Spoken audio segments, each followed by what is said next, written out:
Good evening and welcome to the Bridgewater Raritan Regional School District Board of Education this evening on April 27th at April 27th at 6:30 this evening. Mrs. Barlow is unable to attend this evening, so I will be moderating the meeting in her place. I'd like to call the meeting to order. Statement of compliance. In compliance with the Open Public Meetings Law of New Jersey, notice of this April 27th meeting of the Bridgewater Raritan Regional Board of Education was posted electronically on the district website, provided on April 23rd, 2021, by sending a 48-hour written notice to the Courier News, Star Ledger, Bridgewater Township Clerk, Raritan Borough Clerk, and by posting on the bulletin board in the Harmon V. Wade Administration Building. As this is a virtual meeting, those unable to access the meeting via the internet are able to listen in by dialing into the conference line at 1-415-650-0001, access code 182-430-2408. Would everyone like to rise to the Pledge of Allegiance, please? I pledge allegiance to the flag of the United States of America and to the republic for which it for which it stands, stands, one nation, nation, under under God, God, indivisible, with liberty and justice for all.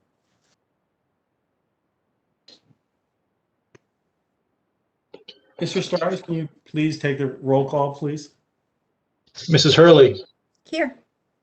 Mrs. Gladstone, Here. Miss Lee, Here. Mr. Joshi, Present. Miss Levitt, Here. Mr. Singer, Here. Miss Sandler, Here. Mr. Walker, Here. Miss Barlow.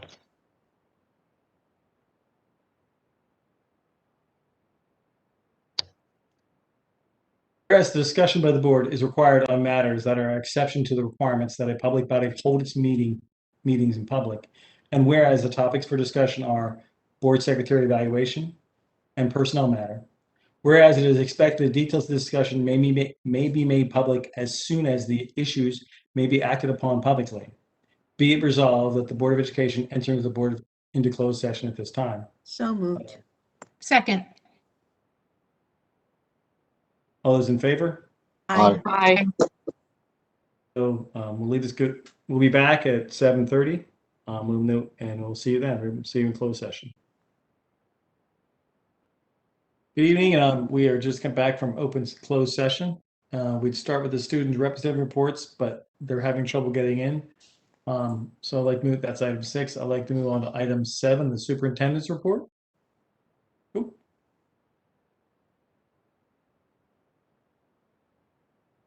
excuse me. No problem. So, good evening. So tonight we have both the public hearing and we'll do a budget presentation, which will include also some of the administrative staff. And then we have some FAQs just to update the public as to where we are in terms of pandemic and planning and future planning and what we have in what we've accomplished so far. So, Peter, if you want to start with the slide.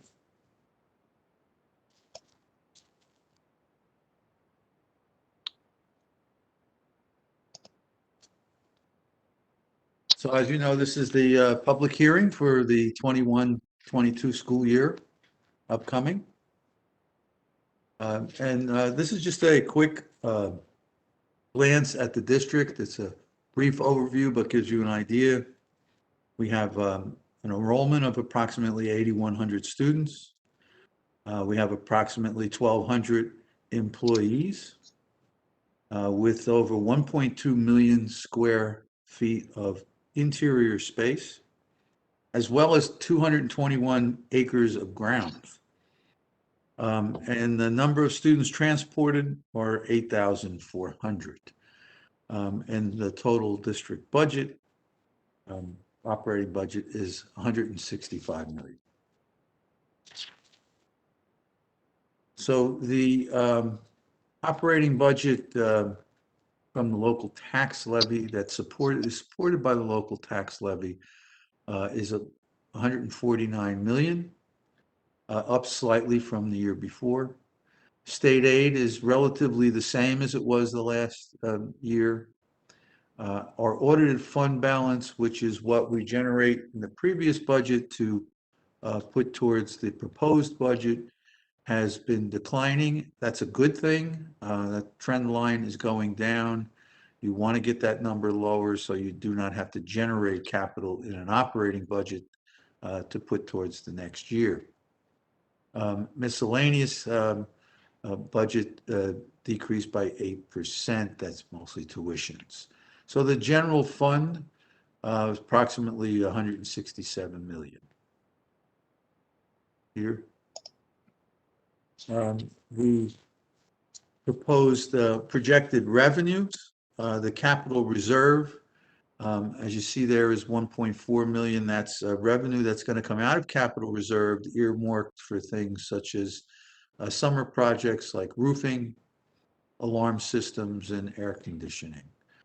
The state and federal grants, that's budgeted 15% lower than normal, than what we actually received last year. And that's direction from the state. It's clear, it's specific, it's always budget that 15% lower. And the debt service is what's raised in taxes to pay for past previous voted upon bond issue, which is taking on a debt that is really outside the budget in the sense that you don't have a choice. It's not included in your tax cap and you have to raise that money. If you look at our projected appropriations, our salaries are approximately 95 million, up about 2.57%. Health benefits, 24 million, up 4.2%. I think that's a credit to the district's initiative in self-insuring. I've seen 8s, 10s, and 15% increases in health benefits. Maintenance and operation utilities down slightly. Transportation also, these are bid dependent, down slightly and projected. There are other benefits up 1% for 5 million.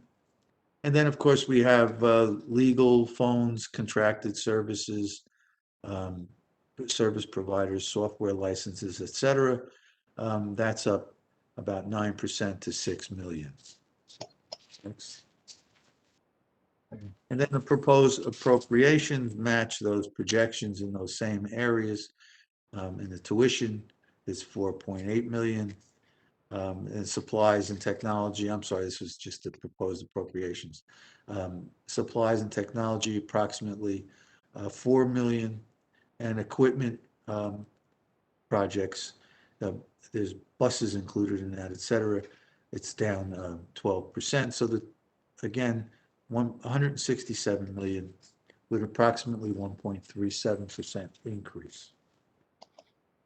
The projected appropriations from the capital reserve that we talked about before, we're projecting to appropriate exactly what we're taking out of capital reserve and exactly what we're spending in federal grants and the debt services. The debt service, that's an obligatory payment. When we look at the pie chart of how the money is appropriated, if you look at the largest chunk, that's 73%, that goes for instruction. Essentially, that's our reason for being, is instruction. And the bulk of the salaries go there. The bulk of the money goes there. That's primarily health and salaries. Maintenance of the operation is another 8%. And that takes us up into the 80s. Transportation, which is something is mandatory in a district that's the size of our district with only one high school and one elementary school, and I believe it's 39 square miles or something thereabouts. So obviously we have tremendous amount of transportation costs. So when you look at adding those together, you're almost at 90% of your appropriations. And then you add in co-curricular activities for another 2%. So the vast majority of your budget is what I'll go so far as saying is a fixed cost. We have to have teachers in classrooms, we have to transport students, and we have to maintain our buildings. And then, of course, there's the administrative salaries, which also include legal and postage, insurance, as well as your school principals and vice principals, which are in the buildings every day. So we put this price chart up to show that our predominant expense is carrying out services, necessary services for students. Peter? All of these, everything that we've done, of course, supports our goals or align with our appropriations. Our first goal, selected by the board in conjunction with the administration, was the building of capacity for the delivery of instruction, providing SEL and supports for all students, staff, and family in both the hybrid learning environments. And goal 3 is to provide a district-wide culture that is accepting and appreciative of diversity, that promotes equitable opportunities, reduces bias, and supports an inclusive environment. So we're aiming at that while carrying out our obligations. That's the lens through which we are aiming our school district's efforts. Next. In the budget is also staffing. What's important, first one is that we're maintaining the current staffing levels. And that's important because maintaining the current staffing levels means we're maintaining the current class size. It means we're maintaining the electives, the APs, and the courses that are being offered in electives, which is what makes our district very special and helps students aim at the university that they want. Additional staffing needs, the high school media specialist is going to be added this year. A district, a high-performing district like Bridgewater Raritan High School must have a high school media specialist. Somehow over the years that has been reduced and we're adding that back in. We're increasing the tech supervisor from 10 months to 12 months. That's because technology and instruction have become more and more entwined and a necessity. And it seems that all summer long, while we were planning for our new venture into a pandemic school year, we were asking where the supervisor of technology was, who was being dragged back into work on, who was on a 10-month salary. A mental health support coordinator is also in the budget. We have had needs in the past. We anticipate those needs are going to be greater after the pandemic. So we want to have someone in the district who has that as a full-time responsibility. A behaviorist, speech therapist, special education teacher, and instructional aides, and 2 primary special education teachers, and 2 one-to-one instructional assistants. These are all IEP driven in that we have children who have needs. Those needs are documented and put into IEPs that we are obligated to carry out. We have the children in the pipeline and we have to provide those needs. Next, Peter. We also have our permanent allocations, which are something that the board, before I got here, has decided is a way of keeping the district at the cutting edge. So they allocate facilities money in the budget, curriculum money, and technology money. And we'll explain each one of them separately. So the curriculum, I'm going to ask Karen Jones to give us a little deeper dive on that and just some bullet points. Karen? Okay, so we really have 4 areas in curriculum: summer projects, which is summer projects in curriculum writing. Whoops, 5 areas, I miscounted. Supplies and materials, textbooks, professional development, and learning acceleration is actually the additional component to curriculum.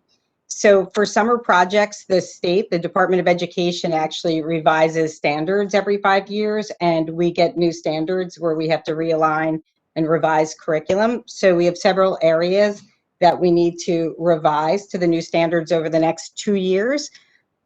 So for September 2021, we have science, visual and performing arts, world language, career readiness, life literacies, and key skills. And then for the following year, 2022, we have HPE, social studies, computer science, and design thinking. And when you look at, a program that's over like a K-12 program, and even if we don't have to have something implemented, until not this September, but the following September, when you're planning, you want to do part of it, this summer and then part the following summer. And this way you can, do a better quality job of writing and revising to standards, but also just as importantly, and actually probably more importantly, we can better support staff than when we're rolling out new curriculum. In addition to that, we have to really look at curriculum projects. So part of what we want to do is make sure that we're supporting students, and we have plans in place in September. So we need to look at our pacing, our assessments, and be sure that we have a very well-planned and thoughtful, deliberate beginning of the year to make sure students are, where they need to be after a more challenging year. In addition to those, we have our first year this year was a multi-tiered system of support. So it was our new kind of response to intervention, but more of a holistic program that supports students both academically and socially, emotionally. And so that was only our first year in piloting, and there's lots of things that we can tweak and put more procedures and resources into place for next year. The second area, when you look at supplies and materials, it's resources. So a lot of that is piloting and implementing new resources in areas where we completed program evaluations, but we had to hold off on some of the piloting this year because, there were so many competing priorities. And so we have K-12 English, performing arts. And by the way, all of this connects to goal 3. All of the work that we're doing is connecting to the goal, because when we look at diversity, equity, and inclusivity, that's all something that we can address through curriculum writing and through the adoption of resources. We have to go back, look at our technology resources and platforms, what we use this year, what we'll need going forward.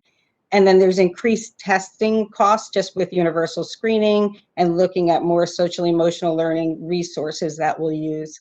For textbooks, it's actually one of our smaller areas next year. The only place we're going to be looking at textbooks is in K4 English language arts, because the rest of English language arts is really primarily novel based. And then the last area is really professional development. So, with everything that we're changing, we want to make sure that we're providing ongoing professional support for teachers, for curriculum and programmatic changes. Again, that's ELA. We're still working on math, performing arts, world language, and special programs, which includes multi-tiered systems of support. And as we're looking at our goals, we're looking at socially emotional learning, and we're looking at equity and diversity. There's quite a bit of professional development that we'll need to do with staff in those areas. And then the very last piece is learning acceleration. We're already working on that. So we're rolling out our summer learning acceleration program to support students, and we'll have something in person for students who have been targeted for additional support. And we will also have a platform online that's asynchronous that everyone will have access to throughout the summer. And that would be something that we would want to continue to plan for going into September. Thank you, Karen. That was a very thorough presentation. And next we have our permanent allocation in technology, which is, of course, our primarily use technology has really elbowed its way thoroughly into instruction in the last generation, but certainly in the last year, like it's never been experienced before. So Jamie, could you give us a little overview? Of course. The technology permanent allocation for 2021-2022 will be used to maintain and expand the technology in the district. This will align with the long-range technology plan and district goal number 1, which Karen mentioned, which focuses on hybrid and virtual instruction. The funds for next year's budget will also be used for student Chromebooks. Specifically, the devices will be for September 2022, the grade 5 and grade 9 students. There are also Lenovo devices in district that go out of service in June 2022. So the funds from next year's budget will be to upgrade those Chromebooks that are out of service, or that will be going out of service. Most of those Chromebooks are distributed at the K-4 level. The technology budget will also be used for staff devices. This includes upgrading the laptops that the pre-K through 4 teachers use, as well as desktops throughout the district. This includes desktops in offices, desktops that are connected to smart boards. And then finally, instructional technology software. This will be reevaluated for usage and need and renewed as appropriate. Karen and I have already started these conversations. This includes things like Google Enterprise that gives teachers host controls and breakout rooms, in Google Meet, originality reports, and Google Classroom. So we've already begun the conversations of what we're going to need and want for next year, and the budget will go for those renewals or anything new that would be needed as well.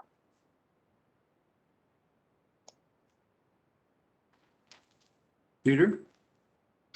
So the permanent allocations for our facilities and their upkeep include the projects that are listed here, and several of them are actually on the board agenda tonight for award for the bid awards.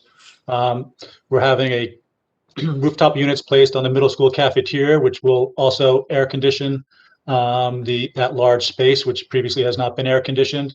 At the same time, it includes the exterior windows to ensure proper sealing and such. The middle school fire alarm replacement is also included. That has been our most troublesome fire alarm system in the district, so we're taking care of that as we have in the past for the high school and Adamsville. At the high school, we are replacing the rooftop. We're placing rooftop units on the roof to provide appropriate heating and ventilation and air conditioning for that building. Included in every permanent allocation for facilities is back-end technology equipment, which includes servers and things of that nature, which support and keep our internet running throughout the district, our wide area network and the like, that type of equipment. Projects that are currently being funded through the capital reserve include the hillside boiler replacement. The original boilers will be replaced with more energy efficient ones. And the middle school end wing has a rooftop unit replacement project that will to also be more efficient and have higher filter ratings for that area of the building.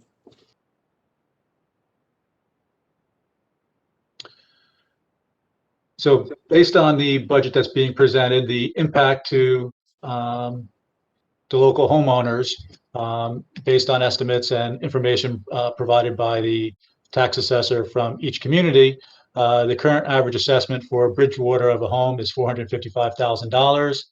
The school tax rate based on this budget is an increase of 0.15%. As you can see, would be 1.38. That translates into a school tax of $6,300, or an increase for every $100,000 of assessment of $2.04. So if you had a $400,000 home assessment on your home, your property taxes would be an $8 increase based for this year. In Raritan, the average assessment on the home is $321,000. They're anticipating a school tax rate decrease of 5.35%. And so that translates into a school tax on that average assessment of $4,404. That decrease is approximately $77 per every $100,000 of assessment. That is due to both an increase in their ratables and a reduction in the percentage based on equalized valuation between the two communities. That sometimes fluctuates between years, between communities each year. And that will lead us to any questions from the Board of Ed.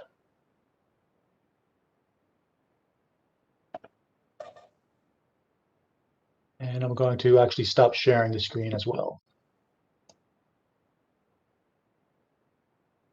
Peter, I don't have questions, but I just want to thank the extra details. Thank the supervisors and yourself, Karen and Jamie, for providing more detail than we've had in past years, explaining where the money's going from the permanent allocations. I think that's really helpful. You're I think welcome. it's important to recognize we had a goal was to try to keep the tax levy within check this year and, give the community and the taxpayers a little bit, we were able to work within guides or in the rateable so that the tax increase is relatively low. Also, thank Dr. Vaccaro and Mr. Stars and Mrs. Jones, Mr. Kotches for an excellent presentation. Thank you very much.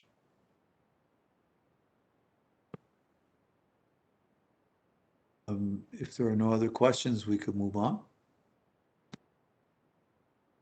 Tom, do you mind if we go back to item 6 and the student representative report? Not at all. Please let them Pauline come on. and me or Mai. You guys like to go? Best part of the Thank you for meeting. joining us.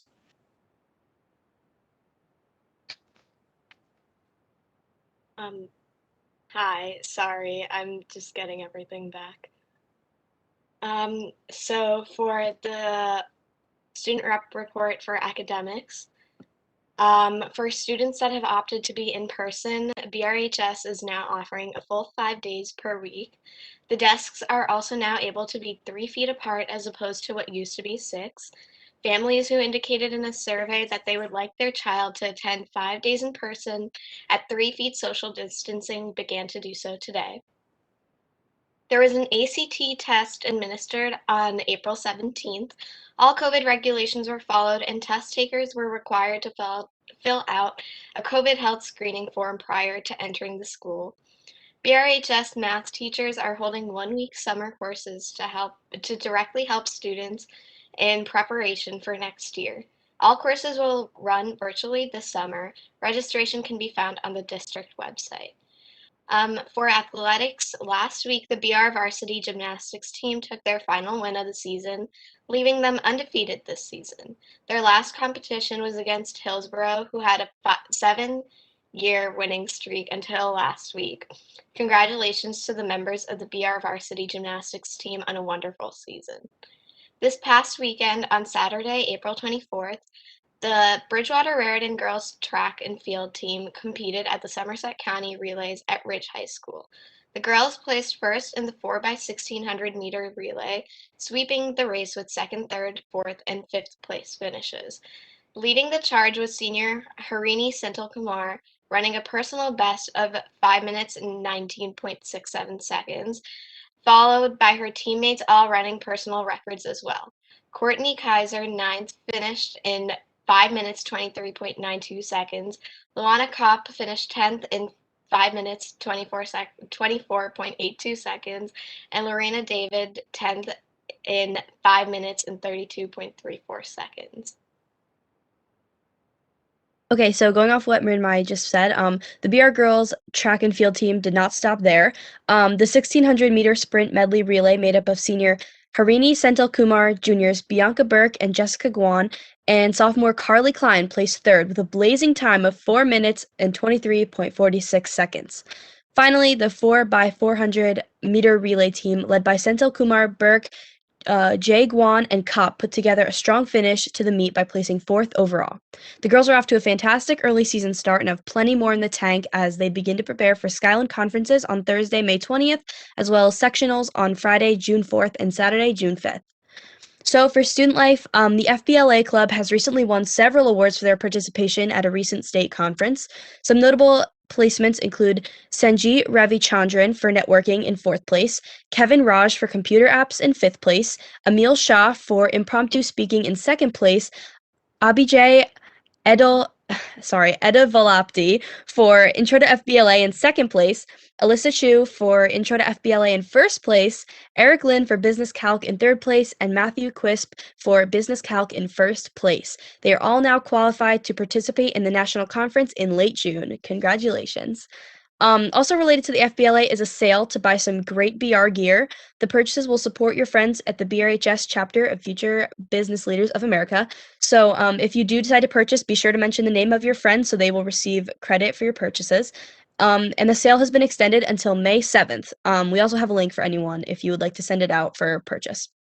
So finally, on May 4th, the Student Council, along with the League of Women Voters, will be holding voter registration outside the cafeteria right after school.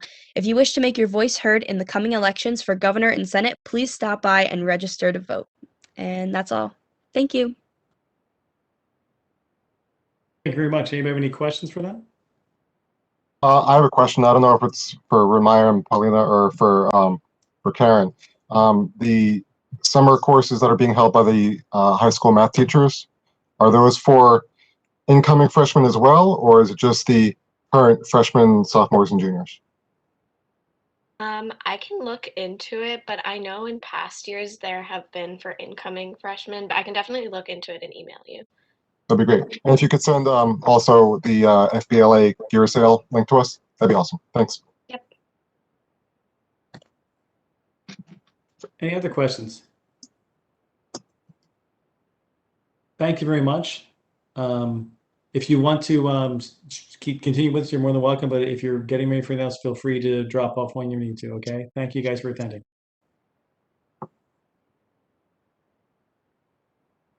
Dr. Good job. Picard, would Thank you you. like to continue with the frequently asked questions of your report? Sure. Sean, could you put up the next slide?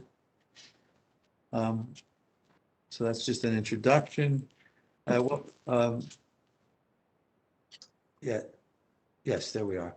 So I just thought I would take us back over the last few weeks. There's been a lot of changes and in the CDC guidelines, which had big implications for our schools. The very first aspect that came out several weeks ago was that the elementary schools should be at least 3 feet apart, and that was down from 6 feet apart. When we got the middle school guidance and the high school guidance, it allowed 3 feet apart, with the exception of areas where there was high community transmissions. In those cases, they had to be 6 feet apart. And so we complied with those regulations or recommendations, rather. Next slide, Sean. So essentially, we ended up after the very first round of newly developed guidance with the K-6 students being able to attend school 5 days a week, continuing the shortened schedule for in-person instruction. But because we were in a high status or high-risk area, it was recommended that we stay 6 foot social distancing in the classroom for 7 through 12, and we had to remain on the AB schedule. And then we had another change in that, not that the guidance changed in this aspect, but that the change came in that our risk level for our region dropped from high to moderate. Once again, we, as quickly as possible, we adjusted the furniture in the room and the schedules to get as many students in as possible. And of course, we were able to take, beginning today, it's all students 7 through 12 whose parents indicated they wanted them to come in person are now going 5 days a week, in-person instruction at 3 foot social distancing. Additionally, more good news, there's been new guidance released just yesterday from the governor's office regarding opening up regulations, changing regulations for prom and graduation. And they were actually specific to prom and graduation. We held a meeting immediately with the high school administration. They are examining the many possibilities that are opened up through the new guidance. It just happened yesterday afternoon at 1 o'clock. And we had a 2 o'clock meeting. So they are still exploring the latitude, that extra latitude that we're giving and the possibilities, along with the venues that we can now possibly access to expand our opportunities to offer the children. So that was excellent news. Sean? And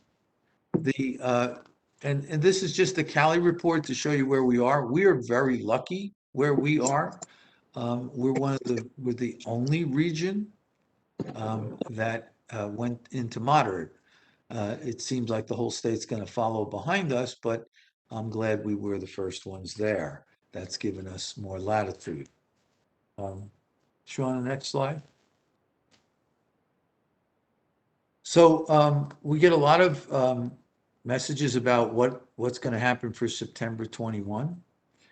So we're planning to follow the guidance of the professional health community, as we have been and consistently have been all year, the New Jersey Department of Health, the CDC, and the Bridgewater Township local health official. So in conjunction with all three of those components, we're progressively opening up more and more in-person instruction in a safe and professional manner. We've been consistent in our approach. We follow the guidance. Now, we realize that means that we've been opening up at a slower pace than some members of the community would like. But other members of the community are pleased that we are guided by professional health community and not by the need to do the popular thing.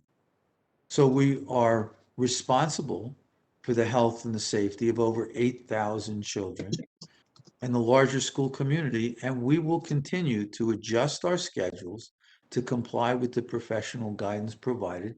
And fortunately, that's been opening up more and more space as the time goes by. For September, a reasonable person can follow the trend lines and project that the rate of vaccine distribution and the resulting decline in the spread of the virus will allow us to be open without restriction. We are preparing for 5 full days a week in-person instruction.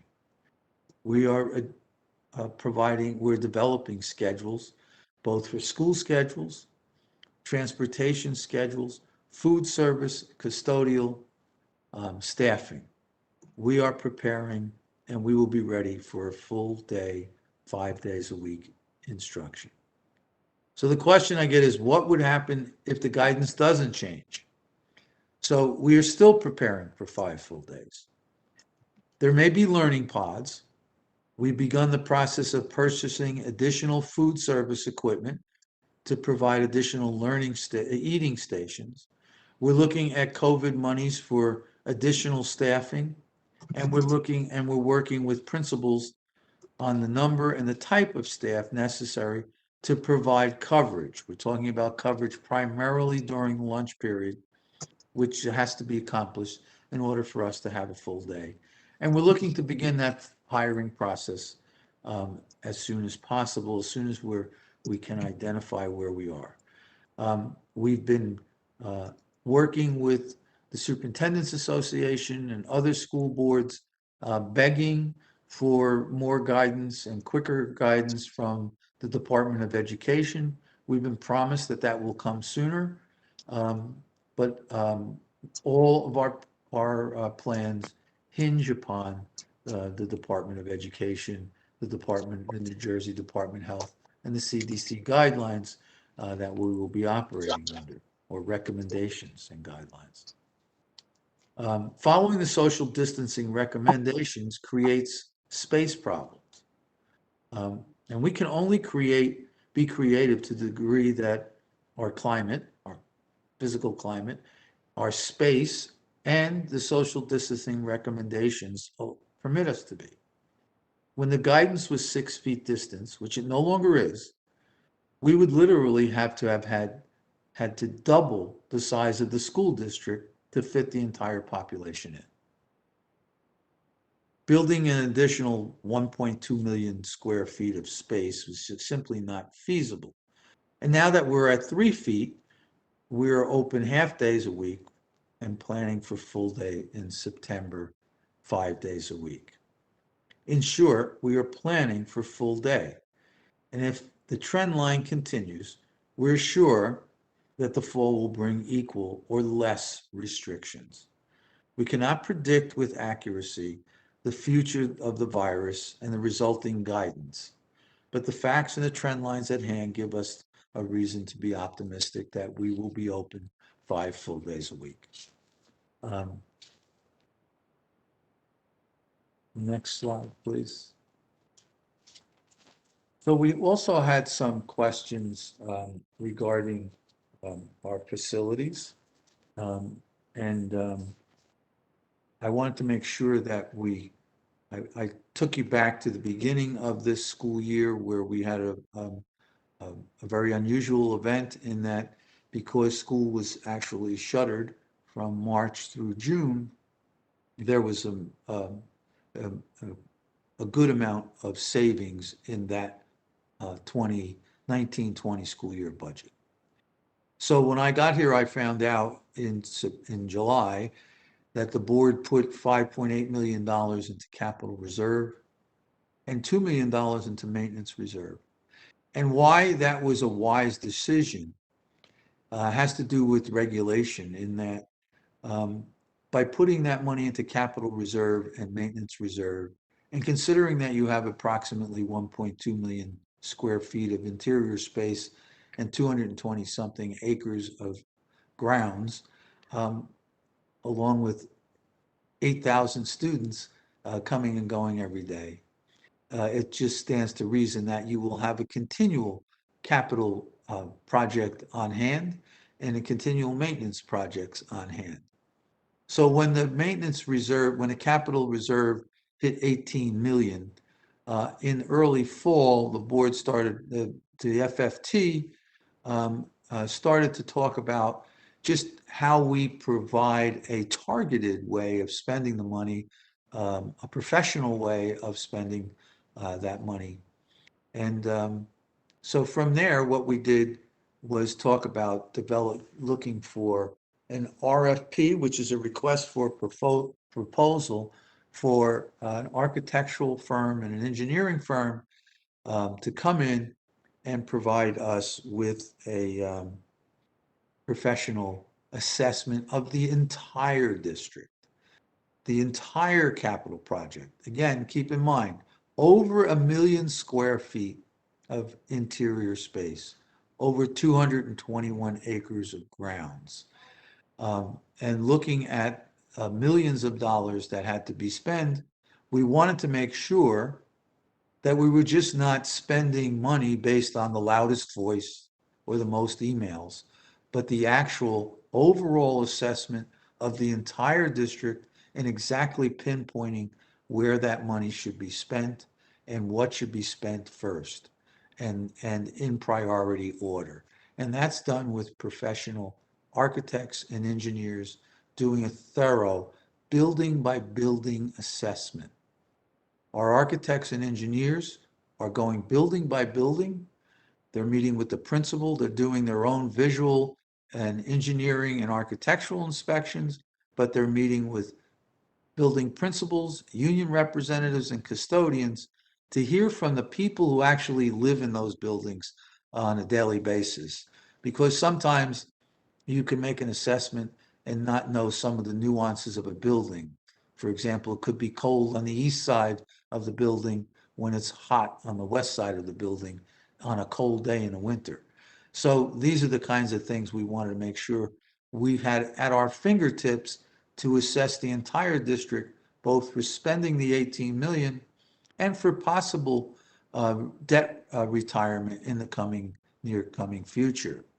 So the RFP was designed to ask for an architect and engineering firm to do just that. The RFP is a request for proposal. That request for proposal was developed during December. It was advertised on January 4th. We received 11 applications from architectural firms throughout the state, and we interviewed 4 firms. We selected one of those firms to provide us with that facilities audit of the entire district and to prioritize what was number 1 priority, which needed to be worked on immediately, right down to number 2 and number 3. We will be receiving that report in mid-June.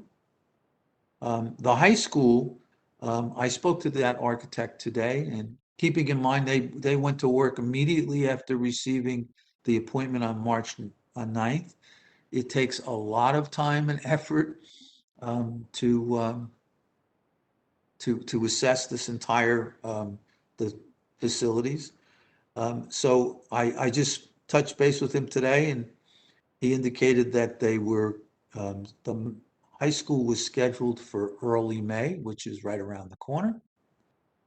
They will be looking at the entire physical plant of the high school, including the fields, because I know we've had some questions about the baseball field in particular in recent days and weeks.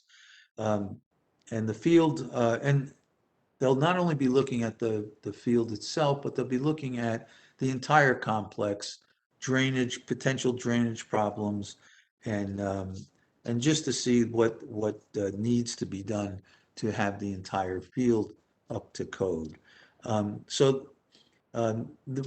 Regarding also, I want to assure the board that regarding the concerns about the baseball field, we've all heard them all week.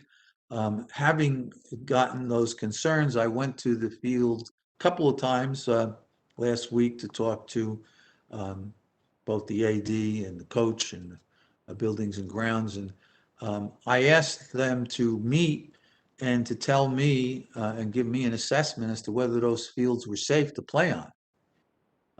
And I received an email today from the athletic director that he had met with the head basketball coach, the assistant varsity baseball coach, baseball. And they all agreed that although there was work that needed to be done in the areas of the field, that the varsity baseball field is not unsafe or unplayable.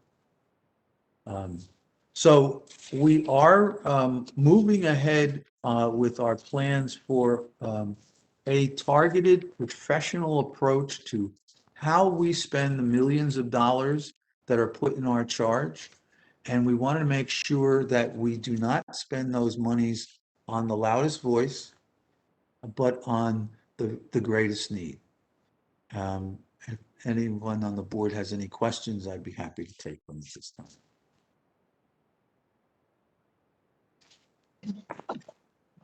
Actually, I'm sorry. Actually, before you go there, I've asked Peter to follow up with a little bit more in-depth presentation of our buildings and grounds workings, because I know there was a lot of questions that the board had, and I asked Peter to prepare something. Peter, would you take over? Will do. Hold on one second.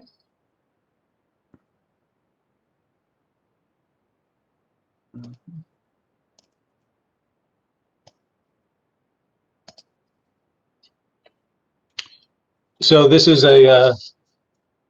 just a little status report or a informational session, I guess, on our building and grounds department.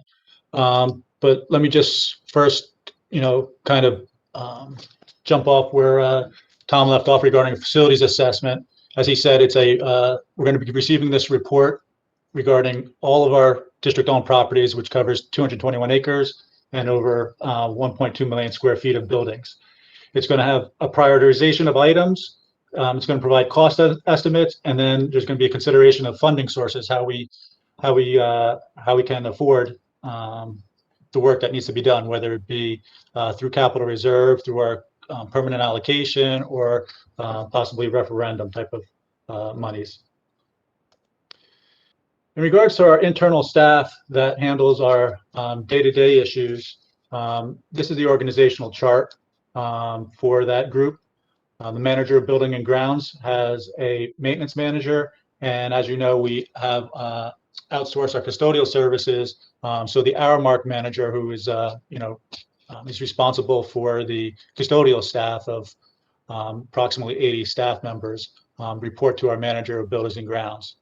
Underneath our maintenance manager, we have ground staff of 6 full-time equivalents, 6 staff members, and in maintenance, on the maintenance side, we have 13 full-time equivalents with a grounds mechanic as well. This year has been a little bit more difficult just because of the COVID impact on attendance. We have 20 staff members in the department. However, due to quarantine requirements, sick days, and other contractual days, we've basically been averaging about 17 staff members a day. So out of that 20, basically 85% on a daily basis. So it does impact the operations and the ability to handle all the work orders that are received. So the maintenance staff, we have 14 staff, like I said, with specialties in various trades: electric, HVAC, carpentry, and plumbing. We have a work order system in place where any school, any location can submit problems that they have within their buildings, within their offices, within their classrooms. That work is then prioritized and distributed by the manager, whether it be the maintenance manager or the manager of buildings and grounds, to our in-district staff. When we find something that is too big or outside our area of expertise, we call on contractors to assist us with that. And even the big projects, we involve architects and engineers when necessary, because most of those projects require state submittals, drawings, and things of that nature. So when we're talking about the facilities assessment, the majority of those projects will be large enough that will require submittals to the state and professional architects and engineers to design the solutions. Our grounds department, those 6 individuals basically handle various things: field maintenance, mowing, trimming, lining the athletic fields, tree shrub removals, maintenance. They handle our playgrounds. One of our grounds members is a certified playground inspector, so we go through them on a monthly basis, the playgrounds, to ensure that they are up to code and are repairing any type of safety issues. We do safety surfacing, demolition, and borders for any type of new construction for the playgrounds. The big key in the wintertime is the snow removal. They're the ones out there all hours of the day for long days, ensuring that we are able to open, that nothing that our in-house staff, we don't want to be the reason that we can't open. Most of the time, there's accessibility of the roads and things of that nature that prevent us from opening schools, but it's not the internal parking lots, roadways, or the sidewalks. They handle any type of asphalt issues, the patching, painting of curbs each year, parking lines within the parking areas. They handle all the moves for the district. This might not seem much to you, but it is actually a lot of their function, because for opening up a extended school year for summer schools, teachers have to move between different locations, and those moves are conducted and transported by, supported by our ground staff. Graduation events, on-site or off-site, the setup and the moving of tables and chairs. Our athletic seasons, the moving of different types of goals off the fields. The technology, when we have to move Chromebooks and those things from school to school to meet the needs of the students, the grounds crew gets called on to do that. The other thing is they do their equipment maintenance on the vehicles and the equipment they use. They're involved with air conditioning installs and moves. They do some interior painting. Big one this year has actually been sewer clogs. They are the ones that will handle the majority of that work when the clogs are outside the schools. And then they're always there to assist the maintenance workers, so we can have 2 people working on a job with the expert and the assistance from the ground staff. Our fields, we have 11 schools, 11 school fields. We have the Barcelona complex, Wade and Building and Grounds complex. We own a piece of property on Washington Valley. And then we also have to, we use the Prince Rogers fields for, whether it be softball or baseball. There's 3 fields over there that we maintain because we are using them. And this is done obviously through almost 9 months of the year where we have a field mowing schedule and the different locations that they're handling on a regular basis. And obviously this doesn't account for the rain days when they can't cut the lawn or the grass. But there is a schedule in place, and they're out there all the time doing the improvements to make the fields look good and take care of take care of the grounds. And that is just a brief, information on the interior buildings and grounds department. Like I said, the bigger projects are handled by outside contractors, but that's what the buildings and the grounds department staff do on a regular basis, handle the maintenance and the grounds for the buildings. And I see a question by Mr. Singer. Yeah, Peter, thank you for this information. I didn't realize that we were having this presentation this evening. I'm going to want to discuss further naturally, but for tonight, I have a couple of questions. We saw the manager of B&G and the maintenance manager reports to that person. Who does the manager of B&G report to? Is that you or is that? He reports to me, yes. All right. Regarding the work order system that's in place, who puts in the work orders for the fields? Is that building level administration, lower, higher? Well, like I said, anybody can put in a work order. Generally, it would come through the athletic director for any type of high school athletic field issues. The middle school does have their own kind of athletic coordinator there that can put in requests or issues for their fields. Okay, and for non-athletic issues? It could be a building. Normally it goes through a secretary in the building. Teachers would report something to a secretary in the main office and they would enter it. I don't have anything else regarding your presentation at this time, so if anyone else has anything on that, I'll let them go. I do have another question, but it's on something else. Anybody else have more questions? Yeah, Peter, one quick thing. The equipment that we have, where does maybe I missed it, but where does the maintenance occur? Who does that? We try to handle as much as we can in-house. We do have a grounds mechanic for that. I don't know if you're familiar with the high school area behind on the Basilone complex is both transportation and maintenance grounds offices along with warehouse and shop where they do their building and fixing. So there is no mechanic per se. It's just, changing oil or whatever that needs to happen. Yeah, yes, we have a grounds mechanic and we actually have a bus mechanic as well. So there's bus mechanic stays with the buses. The grounds mechanic handles, the lawnmowers, the tractors, the snow plows, all that. Okay, thank you. Did you have a question? Go ahead. Yeah, I actually did you say Lynn? I'm sorry. Okay.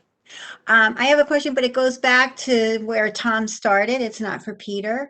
I'm thrilled, of course, about the easing of the restrictions and really happy to hear that you met so quickly with the high school regarding prom and graduation. I was just wondering, is the student leadership being included in the planning?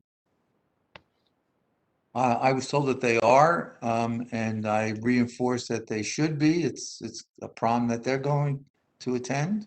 And my only qualification is that we meet the guidelines, and those guidelines seems that they've been opened up a lot further than they were just 2 days ago. Great, thank you. Tom, is the prom considered a field trip? Or how's that? I didn't know whether that qualifies or. No, and actually the governor's office spoke specifically about under titles of prom and graduation. And so they put out some very direct guidance.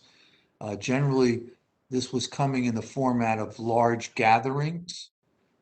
So I think there's been a lot of questions around the state from school districts all over the state to be more specific about proms and graduations. And so that information came out yesterday, and then was there was promised to be more information coming shortly. And then I'll be circling back to the high school in the next day or so to see exactly where we are. But things look very promising when we left off.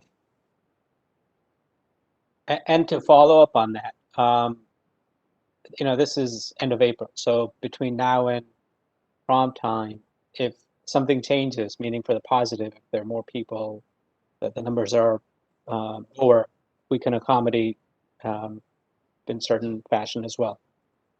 Well, I think we will, at some point in the near future, be locked into a venue. Okay. And that venue would meet today's standards, and hopefully if they're loosened up and they could have even more people, that would be wonderful. I had a question. Go ahead. Well, first, thanks for explaining a little more in depth about all the planning that we're doing, and because I know there's just a lot that goes on that, despite how long these meetings can run, it can't all be said here. And thanks for the confirmation that we are planning for a scenario where the guidance remains the same in the fall, even though it will not be ideal. But I don't know if this belongs here or in new business, but I wanted to suggest that the board, much like we did for the vaccines, put pressure on the state to get us our guidance before the end of June, when things, when it's too fast to pivot and such like that. And, Murphy, when he stated that the schools would be going back without the virtual option, he didn't really say what that would look like. And we can make the reasonable assumption that the guidelines will change, but we really need the state to give us benchmarks of what, this is the community transmission, this is what it's going to look like in the schools. Because Jessica, we could probably discuss this. This is a new business item, I would imagine. Okay. Wouldn't be able to go to legislative. It's a great topic to discuss, but I think we continue it later on. So Okay. you don't mind. I mean, I'm sure, and Tom will tell you, I'm sure those guidelines will change 5 or 10 times before August. So let's talk. We'll bring up make a note to bring up a new business. Steve, yeah. Last time we heard about the devices being collected at the elementary schools and the purchase of Chromebook cases and how that might be problematic for some students who don't have devices at home. I just wondered if there is an update to that, how it's being addressed, or where we stand on the delivery of the cases. Tom, Karen, do you want to address that now, or should we hold that till later? I think I need to ask some of the staff that are closer to that actual operation right now. I don't have it at my fingertips. All right, we can address any later in the meeting or get back to us if you don't mind.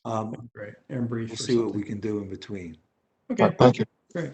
And one quick thing with the architectural firm, do they have any direction as to which item they will be presenting first? Do we do a triage as to, the air conditioning venting will be first, or are they just going to give us a final report? So basically the way that works is they take each building and they take all the capital projects in each building and all the capital items, and then they put a description and indicate a cost for renovation or replacement. And then they tell you whether it's a priority 1 in their estimate, which means you should do this first, and priority 2 and priority 3. And then typically, and again, what that does for the board and the administration is to have an articulate conversation with a view of the entire school district's facilities, and not just be focusing on an area because there was something that came across our minds or something happened. There may be things in the district that need repair that don't meet the eye.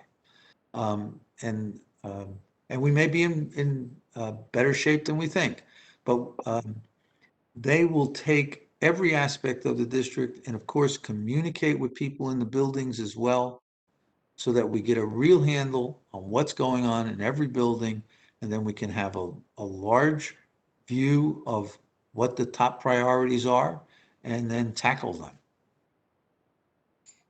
And make a long-range plan for the priorities that fall into the second and third category. Any more questions? Can I just quickly mention that the laptop bags are coming in at the end of May, so we don't have those yet. And that school buildings, the buildings are working with families who, if you do need to keep your Chromebook home because you need that access still, we can provide that. As long as, you know, the majority of them are in the schools, then we're fine as far as one-to-one in the school. So buildings have been directed to work with families individually to accommodate them if needed. Thank you, Karen. So if a parent has an issue that's a building level issue, they should talk to They their should reach teacher out to the or- main office. They could talk to the teacher, and the teacher would know who to go to in the main office or someone in the main office. Okay. And we would be able to provide it. And the buildings know if they did not have access to additional technology, they would reach out to Jamie Kachis, and, you know, we would be able to provide it. All right, thank you. Mhm. Bill?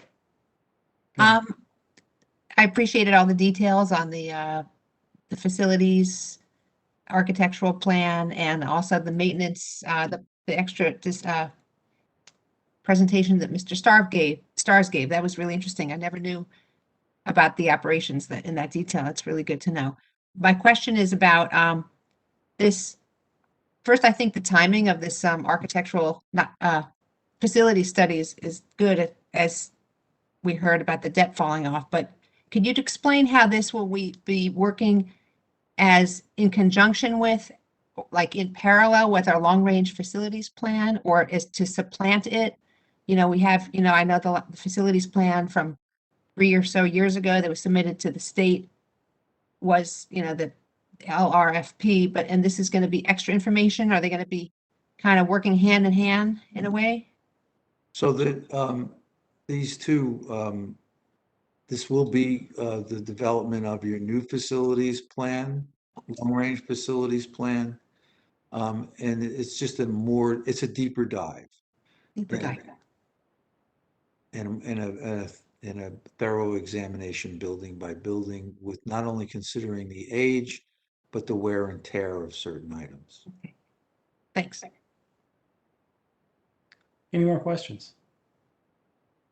Thank you, Tom, Peter, Karen, appreciate that. I'm going to move on to the next item on the agenda, which is the President's Report. Mrs. Barlow was unable to attend this evening, so she's asked me to step in, but I do have a report from her I'd like to read, if you don't mind. Good evening, everyone. I just want to provide an update on the superintendent search. Since last we met, we've conducted the first round of interviews last week with 8 candidates of the 31 who applied. We narrowed those to 4 candidates to invite back. We started the second round of interviews last night, talking to 2 candidates. We will talk with the other 2 candidates tomorrow night. We will conduct a third round on May 10th, but we won't know that until our deliberation tomorrow night. We are optimistic about selecting the candidates in the near future. With respect to the opening of the schools, we are very happy. The new health guidelines have loosened up, allowing all the students that choose to come into school 5 days a week. We thank the administration for continuing to follow the guidelines of the health officials. She said, please take care, stay well, and please perform a random act of kindness in the name of defeating hate. So that's from Mrs. Barlow for us this evening. Next item on the agenda, I'm going to step back to my other role as vice president and give me a moment. I'm pulling up the planning calendar. One item on the planning calendar for this month was doing the board secretary evaluation, which we did this evening in closed session. I mean, my computer's updating, so give me a moment. We also have we're still discussing the district calendar plan. I think we'll hear some more this evening from the Community Relations Committee on the survey. I hope everyone has put their financial disclosure forms in. That's usually pretty easy, but we're done. We're having the earliest possible date of the budget hearing is the 24th, and we're doing that this evening. We have our budget hearing. In May, we have the end of year staff reviews, all staff, non-tenured, tenured administrators in closed session. Rice notices will be required for that. I think we should be issuing the building climate surveys the first week in May. We will be approving in May the rubric for the coming year. We also reviewed and approved the triennial technology plan, which is good through, we need to work on that. The last day for public budget hearing, which we're not going to have it, is May 7th. The last day to adopt the budget is May 4th. We're reviewing that this evening. We also have to, in May, we have to do a closed session preparation for the CSA evaluation, and which will be in rights in the superintendent. It's required by law, a regular superintendent or interim, we must do an evaluation of the superintendent. And that finishes my vice president's part. Item 10 on the agenda, committee reports. Academic committee, Ms. Gladstone. Sure. We are meeting, we had to reschedule our meeting, which was originally for last week. We're meeting this Thursday, April 29th, scheduled for 6:45 p.m. I know it was sort of, we set it as tentative, but we're going to go for it, even though we have, it'll be our fourth meeting for some of us this week, but we've got a lot of great things on the agenda, like the summer accelerated learning and the just a lot to talk about. So we didn't want to push this. So that's April 29th. And that's it. But I know what you're going to ask next, Mr. Walker. I think community relations, I think you're subbing in for Mrs. Barlow this evening for there. Exactly. So I'm subbing for Mrs. Barlow, who is the chair of the committee. Community relations met online April 15th at 5 p.m. in attendance besides Jackie, myself, Lucy Sandler, Jean Lee, and Dr. Ficarra. We first talked about the school calendar survey results for the 2022-2023 year. Based on the survey results, the committee made some recommendations to Dr. Ficarra as he starts his talks with his cabinet and others to draft that calendar. We took what we took from the surveys was looking at the results of not starting this first day of school prior to Labor Day. That it was not that important. This is looking at the numbers of the results. Not that important to have more than a 3-day weekend over President's Day, to keep spring break coinciding with Easter and Passover holidays, not really extending the school year, and as possibly adding the most requested holidays that we don't have now. We also then went on to and we'll be probably hearing from Dr. Ficarra in next month with some drafts of the calendar. We talked again about the possibility of town hall discussion with related to the COVID, but we feel that the FAQs that Dr. Ficarra has been providing at these meetings have been informative, and at this time, there's no town hall discussion planned. We feel also we talked about the website. We pushed off, we were going to be talking about looking at the website as far as like the board landing page and information, but we just pushed that off to next time. And then we did have one walk-in item. At the last board meeting, one of the board members, I believe it was Mr. Singer, requested to know about more events in the schools. The events are listed on the school calendars, and we wanted to come back to the board to say, we needed a little more clarification on the request. So I don't know if we want to bring that back in old business later on to move along with the agenda. I'd be happy with that. That sounds Up to good. you. Yeah. That would be my preference. Okay. The meeting adjourned at 5:57, and our next meeting date is May 13th at 5:30. And I just realized I didn't stop at every topic to ask if there were questions. Any questions? I have a comment on regarding the school calendar. While I understand this is not the most pressing issue, and I'm fine with moving on from here, in the future, I want us to consider how we use surveys. I think a survey without context or education is providing us with fairly meaningless information. I mean, some things were clear in it, like keeping the spring break, that seemed to be the clear preference. But I think instead of just getting things out there quickly that might not be providing us with the best information, we should be really thoughtful about how we gather this input from the community. That's it. Oh, and regarding academics, I don't know if it's been sent out yet. I mentioned it to Karen. There's a parent workshop that's going to be offered on May 13th, I think. And if it hasn't gone out to parents yet, it is on parenting during the pandemic and, a mental health, social, emotional learning type thing. So I just want the public to be aware of that. Right. Yes. We'll try to get that on the website, I hope. I would It's love. actually, it's on the website under the community section. If you click on the community section, it says BRRSD presents parenting during a pandemic a year later. And we do have a psychologist who's also an author and a mom of 4 who is going to be providing a session to pre-K 12 parents, just on dealing with some of the issues that they might see in their own homes based on kind of the effects of the pandemic. And this is just the first in our series. So this will be our start in the spring, and our hope is to continue these parent sessions throughout next year, supporting our goals, but also supporting other topics such as report cards or how to read your map test scores. So that's our direction. Great. Thank you. That's great. I'm glad it's under the community. I just wondered maybe in the next couple of days, somebody in the technology department could put it under news so it's on the homepage. Yeah, You we know. could actually, we could do It's that going to be tomorrow. s- And Yeah, it's going to be sent out tomorrow. Oh, Yeah. okay. Okay, that's great. And thank you for bringing that up, Jessica. All right, I am finished. Thank you. Any more questions? Steve? Yeah, I just wanted to mention, I mean, we did talk about this calendar survey in quite some depth at the last meeting. So I think that we did give it due diligence and all, and the attention that is necessary. So I don't want anyone to get the impression that we sent out a survey that wasn't ready. But anyway, that's my comment on that. I do have other questions, but I was going to wait for old business on that. Great. Thank you, Steve. Mr. Singer, your Finance, Facilities, and Transportation. You're up next. Our next meeting will be on Monday, May 3rd. Thank you. Mrs. Hurley, Personnel Committee. How are you?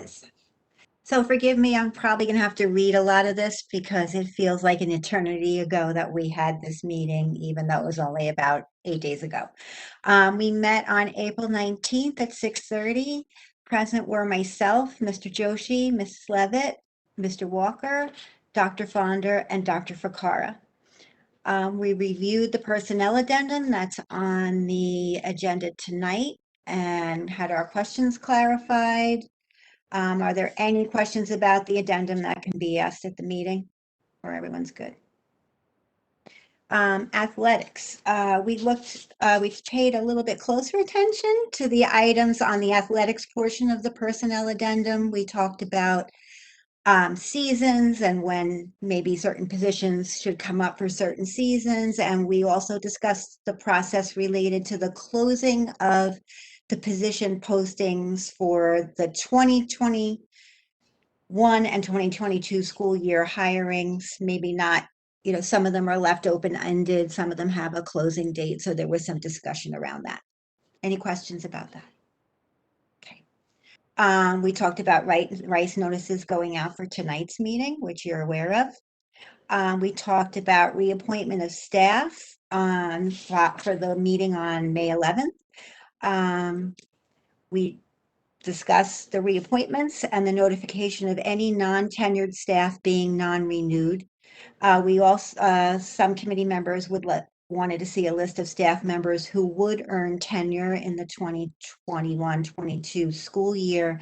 So Dr. Fonder and Ms. Munley are working on that for us. Any questions? Principal position update. As you know, we're looking for principals for the middle school and Hillside. Dr. Fonder filled us in on where we were at that time. The interviews for the candidates for the middle school were interviewed on April 19th, and the Hillside Principal Interview Committee will interview candidates by early May. And is there anything new on that, Dr. Fonder, since we met? No, right? No, that's exactly right. The interview date for the Hillside principal candidates was established as Monday, May 3rd. Okay, thank you. All right, any other questions? All right. Our committee goal, our draft goal that we reported last meeting was to support, I'll say that again in English, to support diversity and inclusivity by examining all personnel and policy topics through a lens of equity. We had used that as a draft. We came back. We all still really like it. We love the language. We thank Dr. Fonder for coming up with it, and we're sticking with it. Any comments on the goal? No? Great. The employee vacation carryover proposal is on the agenda tonight. Dr. Fonder and Dr. Ficarra presented a plan to allow employees to carry over earned vacation time of up to 15 days to be used over the next 5 years. This ensures that employees can use the earned time without needing to use all of the days this spring. There is no financial cost to the district because these days cannot be paid upon separation. Questions? Mental health school social worker position, to ensure, I'm going to read this one, to ensure the success of the mental health initiative with the mental health coordinator, Dr. Ficarra and Dr. Fonder spoke about the need to hire the school social worker to begin this current school year instead of the beginning of next school year. And the committee supported that. All good? See thumbs up? Great. Student teaching, Dr. Fonder updated us on the status of student teaching and forming relationships with local colleges and universities. We're all thrilled to hear that that's ongoing. Any questions? I have a lot, I'm sorry. The next meeting. one, what's that? It was a long meeting. It was a long meeting. It was. But we got a lot of good stuff done, though. So we had discussed in the past the possibility of joining Central Jersey Program for the Recruitment of Diverse Educators, or CJ Pride. Dr. Fonder informed us that he and Ms. Munley had attended a meeting for prospective members, and he thought the organization could really be valuable in helping us accomplish our goals. And we support the membership, and the committee supported the membership in SJ Pride for the 2021-2022 school year. Any questions on that? Did I say SJ? It's CJ. Job description adjustments for BR Cares. You have your attachment to that. We made some adjustments to the BR Cares job description from what it was before. Instructional certificate is now required. It's a 12-month contract, eligible for benefits. And then we changed some of the wording under the performance responsibilities. We added the first 3 were added, and then number 4 was changed to say recruitment of staff and recommendation of candidates for hire for the program. So it was a wording change. Any questions on that?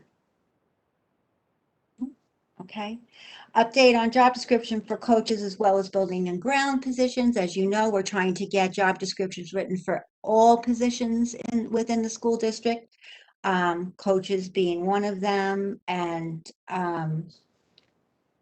in that discussion, we've discussed more positions that would benefit from having a formal job description, including the buildings and grounds positions. Any questions on that? Okay, policy revisions. We looked at 0145, 1642, 4125. We have 2 of them tonight, but there was a question regarding 0145, so we're going to return to that one at our next meeting. And we can discuss questions on that when we get to policy, if that's okay. Okay, other matters? What's that? Steve, your question? Oh, okay. No, you're good? Okay.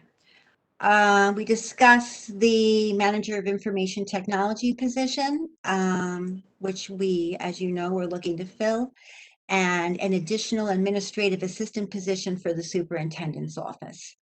Dr. Ficarra is going to continue to review the applications for the IT position, and Dr. Fonder is working on a job description for the new superintendent's office position. Any questions on that? Okay, and then Dr. Fonder left us, and the committee reviewed the superintendent's cabinet positions with Dr. Ficarra. And then we adjourned at 9:06 p.m. and we're meeting again on May 17th at 6:30. Thank you, Mrs. Hurley. Lynn, you had a question? And Jill, sorry, Jill, question. I see. Muted. Sign language interpreter? Yep. Jill indicated before that she was having a problem with her mute Okay, button. yes, okay, yeah, I think this device needs to be checked out because Can you press the space bar and talk? Because that works Okay. sometimes. Thanks, Lynn. Back to the BR Cares coordinator. I'm glad that that was reworked and teaching certificate in there. But I was just looking at the other positions for BR.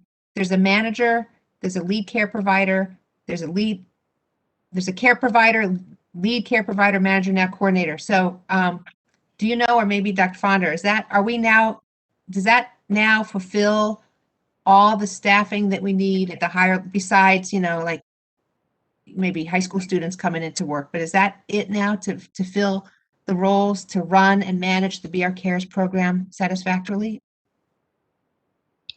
I'm going to let Mr. Stars jump in on this, but so one part of it is that's a key position to fill because that position will be involved with the hiring of others. For sites that aren't currently BR Cares sites, that's something where there isn't necessarily a manager in place, and the person who was hired to be the BR Cares coordinator is the manager of one of the sites right now, and so that's a position that we'll need to fill. So we're taking important and good steps, but we're not there yet. Okay, but those titles are going to be it, or Yeah, so the structure of the BR Cares program is the BR Cares coordinator has BR Cares managers, and the managers have leads at their buildings, and then there's child care providers that are the kids and people that are with the students. So yes, the structure currently is in place with all the Okay, job that descriptions. was my question. No other structure, just to fill in at the different locations, but no other new titles will be added after this. Not for this child care program, no. Great. All right, thank you.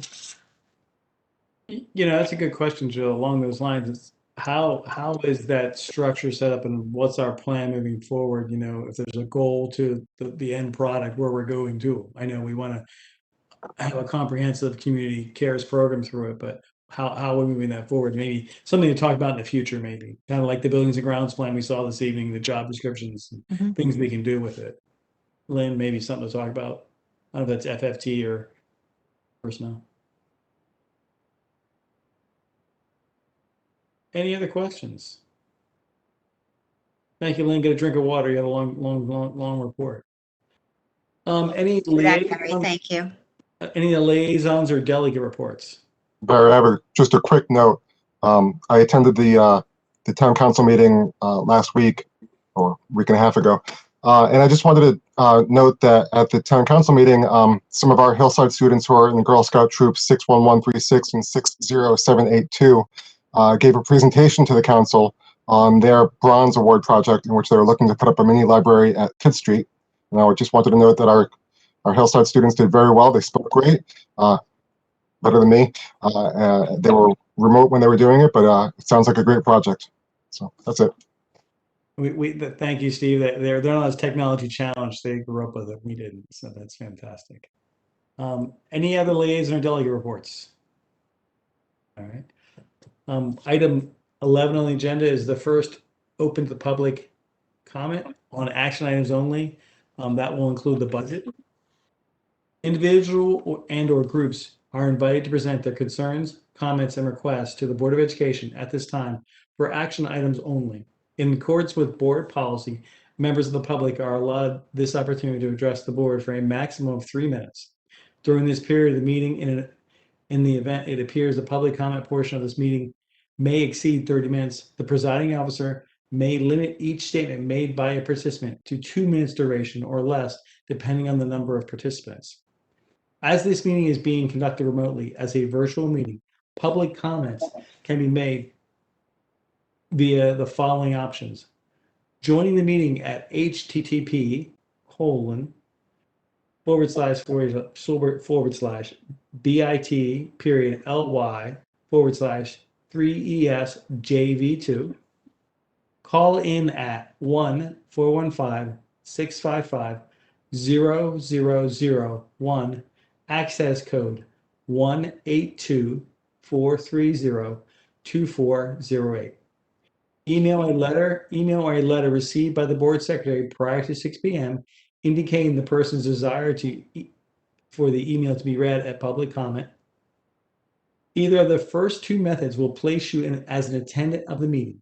During the public comment session and wish to speak, raise your hand if you are on the computer, or press 3 to raise your hand on your phone.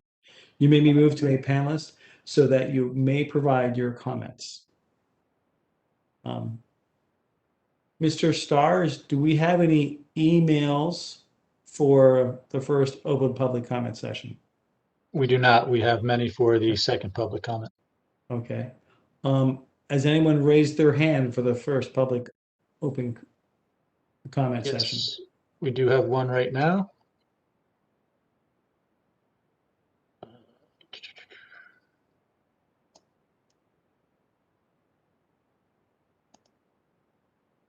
Mr. Levin? Can you hear us, Mr. Levin?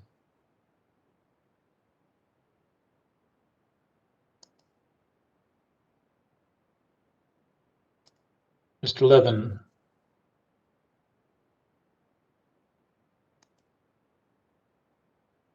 Mr. Levin?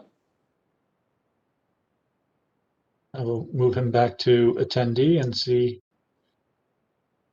And we have Mr. Odore. Let me,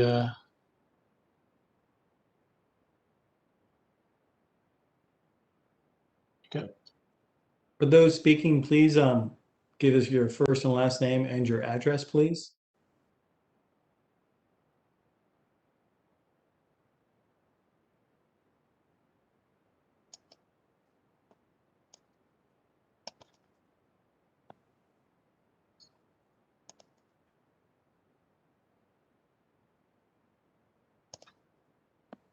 Mr. Odore, are you there?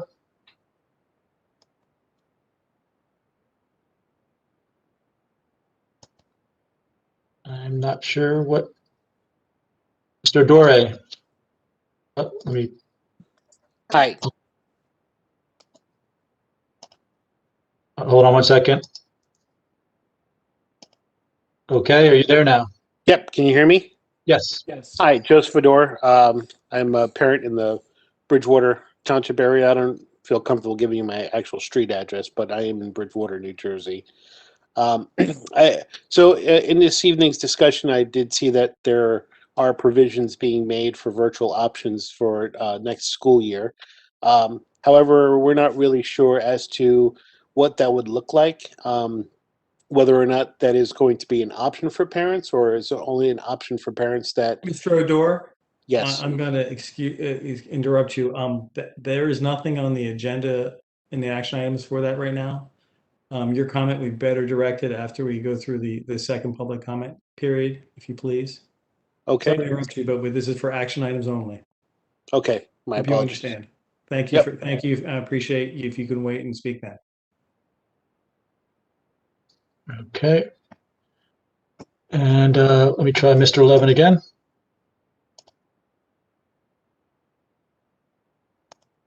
Mr. Levin, can you hear us? I can hear you. Can you guys hear me? Yes. Yes. All right. Just curiosity. Mr. Levin, can you please your full name and address, please? All right. JP 11491 Knollwood Drive, Bridgewater, New Jersey, 08807. Thank you. All right. Just curiosity. Can I speak what was presented tonight, or is that for the second half of the public That'd be the meeting? second public comment also. Only action items which are addressed this evening, which would be the budget and all the items listed. So on appropriations, I can't speak on appropriations? No, if it's a budget, you can speak. Yes, there's a budget. All right. So regarding the appropriations that you guys are, I guess, appropriating monies for the hybrid virtual for 21-22. I mean, I have a little bit of a problem with that. And the reason why I'm saying that is because if I understood and understand Governor Murphy statements from many months now, is saying that we're going to be going back in September with no virtual option.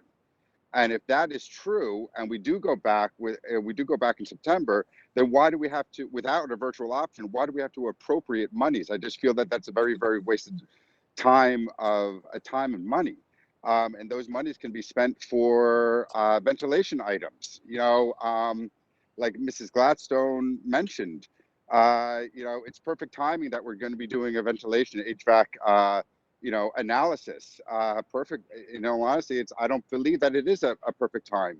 The perfect time was over a month ago when we knew that we had a ventilation respiratory issue going on with COVID in our school system. But just real quick, going back to the virtual options, we do have a virtual option, and everyone has that virtual option in the state of New Jersey. And that's called homeschooling. And the homeschooling organization is very, very large, very, very vast. And we can do this.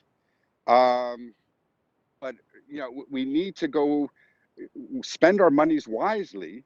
And I'd rather go onto a plan of what the hell we're going to be doing, excuse my French, what the heck we're going to be doing now up until September. With the ventilation, I mean, I remember, not to go on a political rant, even though the BOE is not political, but when I was campaigning, and this was pre-COVID, I was talking about ventilation all the time, and our ventilation stinks. Our infrastructure is absolutely horrendous. I mean, and now we've been in a allergy with pollen and this and that and the other thing. I mean, come on, people, we have to get on the ball here. We cannot be laying around and doing nothing. And I'm not saying that you guys are doing nothing. And by the way, I would like to give some credit out to the students and the teachers in the high school, because the USA, I believe it was the US News, were ranked 68th in New Jersey, and I believe it's 1400 or 1700 in the nation.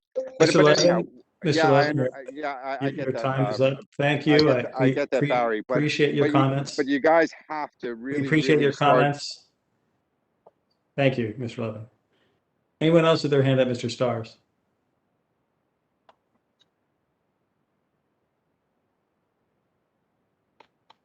I do not see any, no.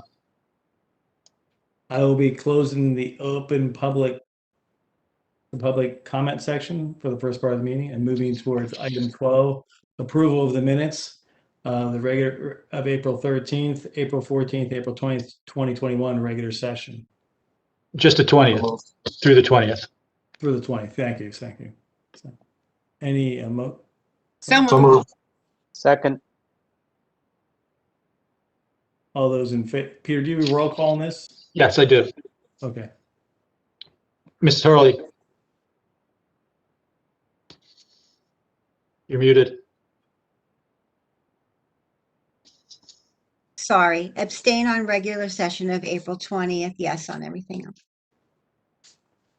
Mrs. Gladstone. Yes.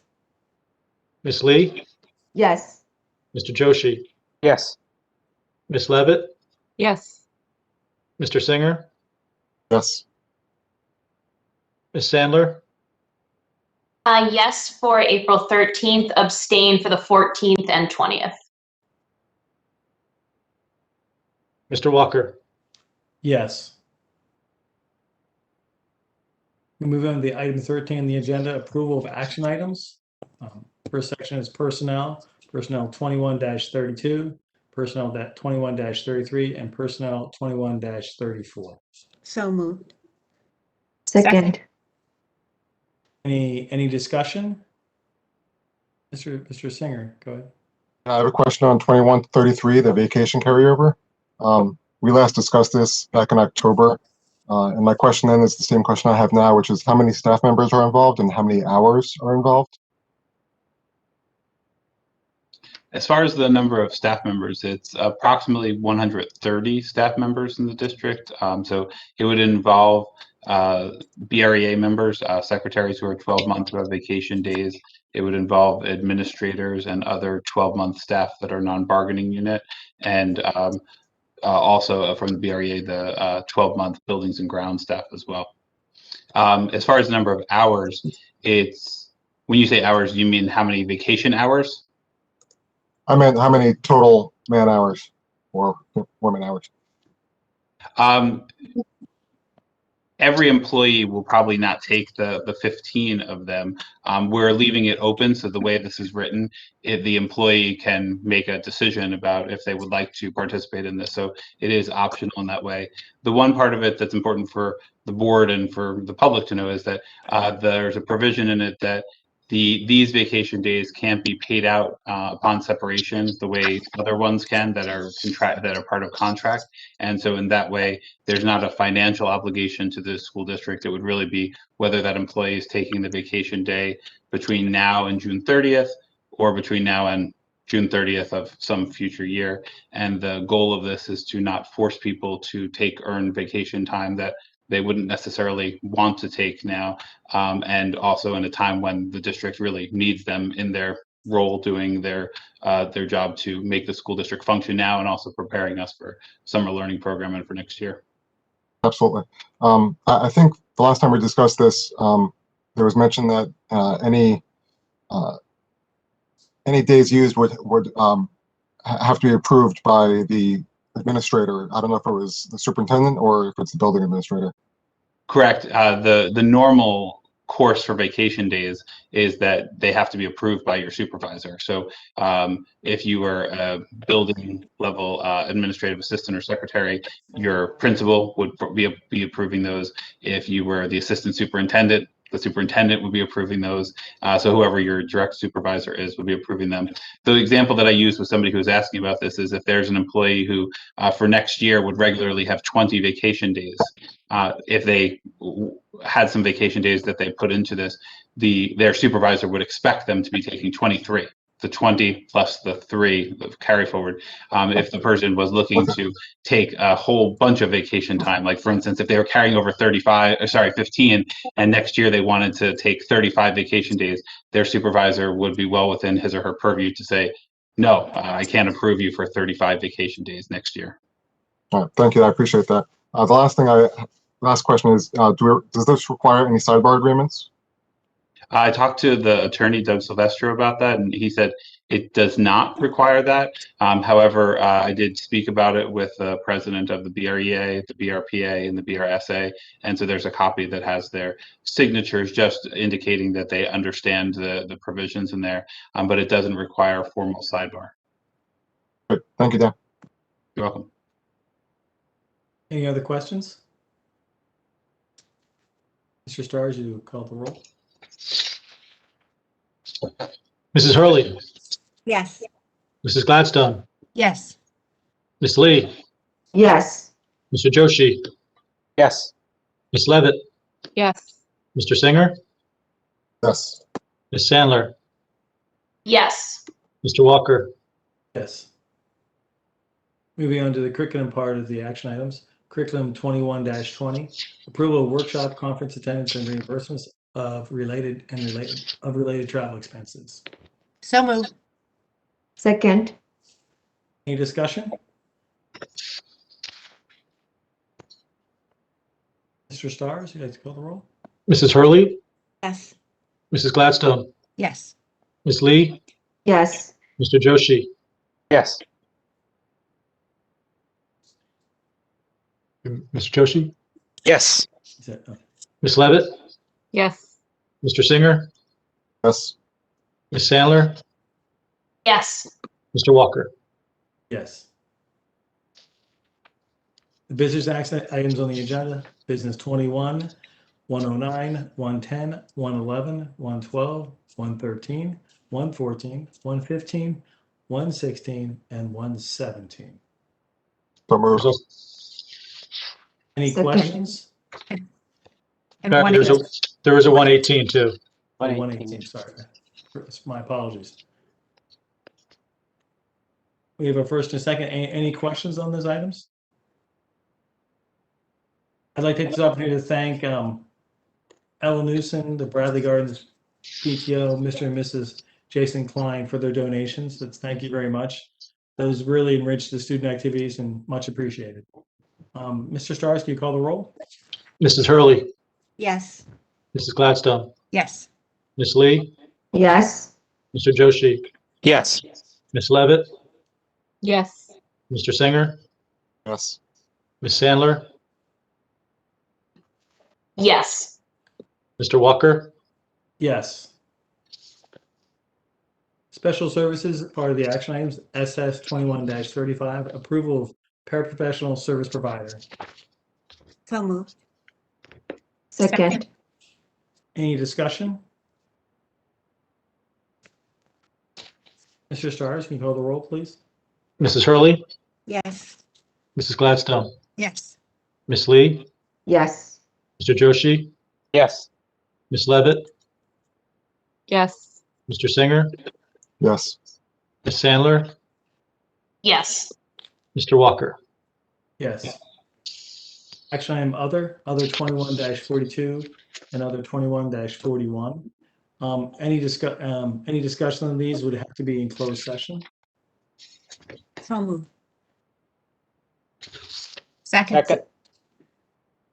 Any discussion? If we have any, we could postpone if you need to. Mr. Stars, can you call the roll, please? Miss Hurley, Yes. Mrs. Gladstone, Yes. Miss Lee, Yes. Mr. Joshi, Yes. Yes. Miss Levitt, Yes. Mr. Singer, Yes.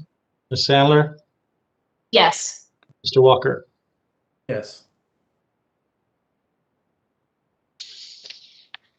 Action items, policy 21-38, approval of personnel committee policies and regulations for first reading.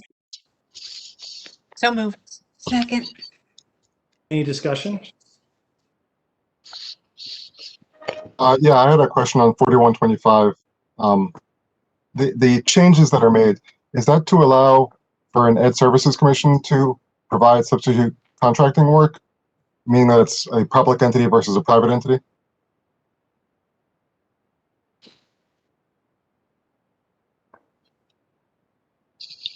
The policy 4125, the changes are ones that are recommended by Strauss Esme, and it really is just a change in language. So what's bolded replaces what's crossed out, and there's not a substantial change in the meaning of it.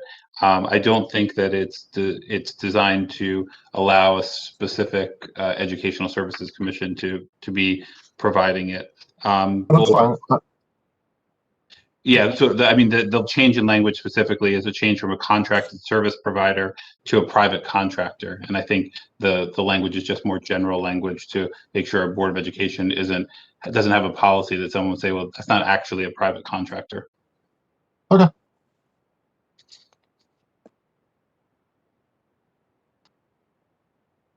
Any more questions? Mr. Starr, would you like to call the roll, please? Mrs. Hurley, Yes. Mrs. Gladstone, Yes.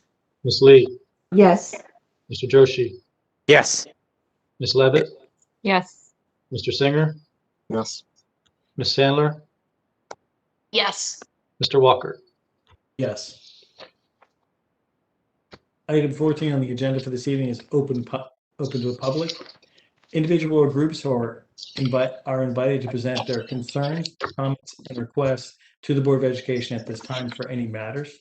In accordance with board policy, members of the public are allowed this opportunity to address the board for a maximum of 3 minutes during this period of the meeting. In the event it appears the public comment portion of the meeting may exceed 30 minutes, the presiding officer may limit each statement made by a participant to 2 minutes during or less, depending on the number of participants. As this meeting is being conducted remotely as a virtual meeting, public comment can be made via the following options. Join the meeting at https://bit.ly/3ES_J_V22. Call in at 1-415-650-0001. Access code 182-430-2408. Email or letter received by the board secretary prior to 6 p.m. indicating the person's desire for the email to be read as public comment. Either of the first 2 minutes will place you in as an attendee of the meeting. During this public comment session, and if you wish to speak, raise your hand if you are on the computer, or press 3 to raise your hand from the phone. You may be moved to a panelist role so that you may provide your public comment. And also, please state your name and municipality when you speak. Mr. Stars, we have received some emails for this section of the meeting. Yes, we have over 40 emails that have been requested to be read. So I am going to change it to for those speaking because of limited emails. And do we have many holding their hands up by chance? We currently have 3. Okay, so I'm going to limit them to 2 minutes because I know you do read fast, but they obviously will take more than 30 minutes. So if you want to start this section of the open public comment of our meeting, please. Yes, I will, Mr. Adore. Yes, hi. Thank you, Joe Adore. Appreciate the time again. So as I was kind of mentioning before, I know there's been some discussion around the virtual learning options and everything. So what we're really trying to understand is what that's going to look like for next year. I know there's been discussion on whether that be homeschooling or not, but we feel the school board should be providing virtual options for next year, where parents do have a choice. Like I said previously, there are parents with children out there that have either medical conditions or people at home that have medical conditions that could be affected by a child that's going into school. So, we're really just trying to understand when the board will be making those decisions and when details will be provided.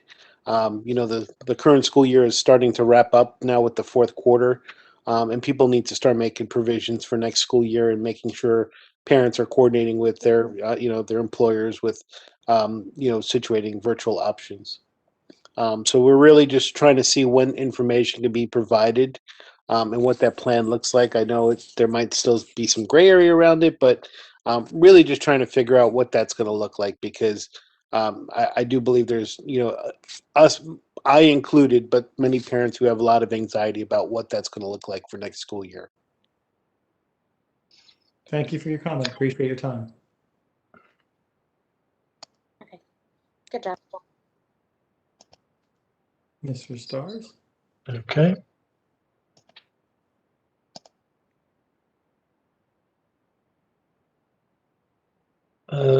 Ms. Dixit, do you hear us?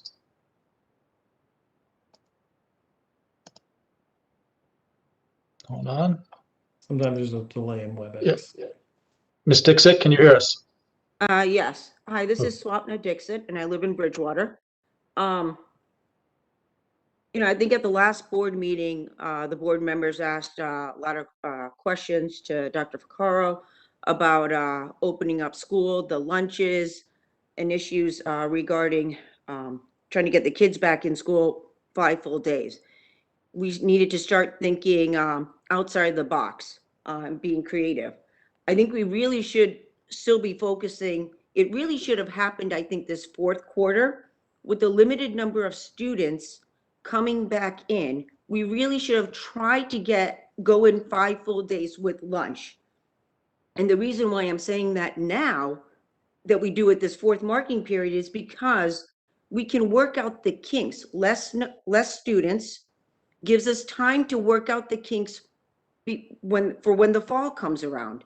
Also, outside eating with mask is really not a concern. I have an article here where Dr. Monica Gandhi, an infectious disease specialist at the University of California out in San Francisco, she notes that other countries with high vaccination rates don't have outdoor mask mandates. Israel released their outdoor mask mandates a week or so ago. The UK does not mask outdoors, Gandhi says. And in recent days, the nation's chief infectious disease expert, Dr. Anthony Fauci, called the risk of spread in outdoor settings minuscule. It's pretty common sense now that the outdoor risk is really quite low, he told ABC News. So, the concern about eating outside, we're talking about outside eating. Let's get tense. Let's figure this out. Okay? We can do this. Let's be smart. We should have had this done fourth marking period. With the less students in school, we work out the kinks. Proactive. Let's be proactive. I'm not talking popular, proactive. Mrs. Dixit, thank you very much. I Thank you. appreciate your comment and your time.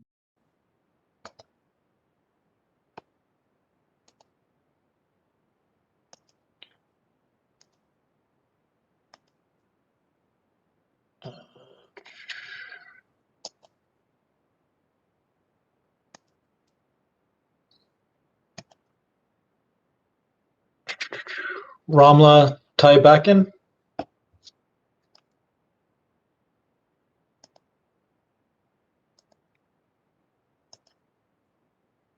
Ramla.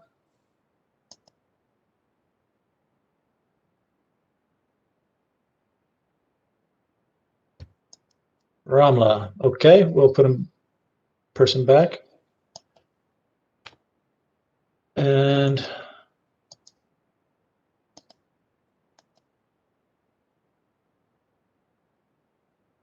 next is Christine Jupiter.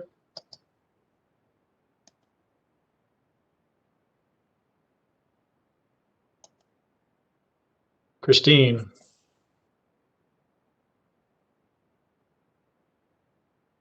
Hand is raised, but there's no microphone Mr. option here. Jupiter, are you there? Okay, let me move her back. And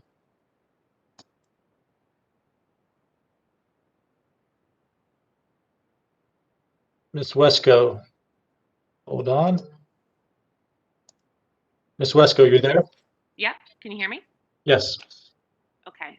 So I sent an email, but I'll read it now instead, so you can skip that one later. So while I greatly appreciated the conversations last board meeting, exploring ways to increase in-person learning for our students, I feel these conversations should have been occurring throughout the school year, and the ideas should have been seriously evaluated for their viability long before April. We seem to have taken the wait-and-see approach for far too long, and it has been at the disservice of our children. Please let it be heard by the community that kindergarten is still functioning on a quarter-day schedule. And I'm going to say that again, a quarter-day schedule. That includes a snack and a special. I have no idea how these learners will be prepared to mix with students who've received 5 full days of instruction since September. As a parent of an incoming kindergartner, one of my fears is that come August, the district will announce that since guidance hasn't changed, they will not be ready or prepared to fully provide a full day of learning for the students. And again, our kindergartners will get a quarter day of instruction. My fear is that the district is again waiting for the guidance to change rather than choosing to adapt. John Wooden once said, if we fail to adapt, we fail to move forward. And there are many parents in this district who want to know that there is a plan forward. And that should not be just considered, the popular opinion. They want to know that the district has truly left no stone unturned. Thank you. Thank you, Mrs. Wesco. I appreciate your comments and your time this evening. We try it again, Mr. Stars. Yep. Miss Jupiter, are you there? Hold on. Miss Jupiter? Yes, I'm here. Okay. Can you hear me? Yes. Oh, okay, sorry. All right, I'm sorry, give me a second here.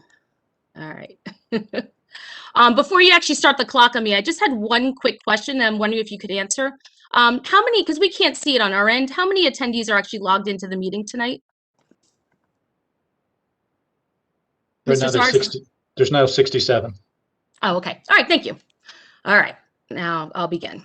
For those of you that are logged on tonight and haven't been following these meetings closely for the past few months like I have, I say this for your benefit. I've been a contributing parent in this school district for over 17 years. 2 of my kids have graduated and the last is a senior this year. For the first time, I can say that I'm honestly appalled at what I've witnessed from this administration over the past year. The pandemic has presented great challenges, but it is in the face of hardship that opportunities are presented for true leaders to rise and shine. Sadly, I have not witnessed true leadership here for quite some time. And I say this in the face of guidelines that are now changing favorably for our school district. However, the changes that have been made, as everyone has been stating, before me, have been reactive, not proactive. Dr. Ficara, I'd just like to say, did you honestly state tonight that you've been choosing to follow local guidance in lieu of popular opinion to get our kids back in school? So the countless comments, emails, messages you've been receiving for months from parents stating that the hybrid system is grossly failing our kids, our families, and our teachers, you flippantly refer to as popular opinion. Consulting local health guidance is only one piece of the puzzle here. It has never been a mandate or a rule. It's guidance, just as the overwhelming evidence that virtual and hybrid learning is causing a decline in our mental health of many of our students is another piece that should be weighed in the decision. Getting our kids back to school is not following popular opinion. It is your job. So improving communication with our stakeholders has been something we've heard for months that our Board of Ed has been wanting to do. Resume in-person Board of Ed meetings, town hall discussions, move public comments to the beginning of the meetings, post comments online and answers to them. None of this has happened. We have missed benchmarks. Even before this year, we were missing our benchmarks for our IEP and 504 students. Thank you, Mrs. Juker. Appreciate your comments and your time. There.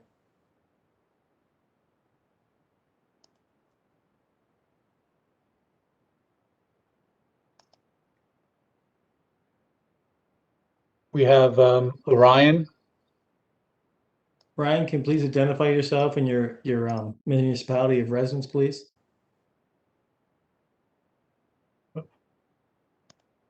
Ryan, are you there?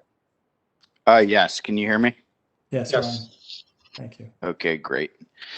Can I please ask you to had identify written- yourself, first and last name, Sure, sure. and your Ryan, municipality, please? yeah, Thanks. Ryan Woodrang. I live in Bridgewater on Mayflower Court.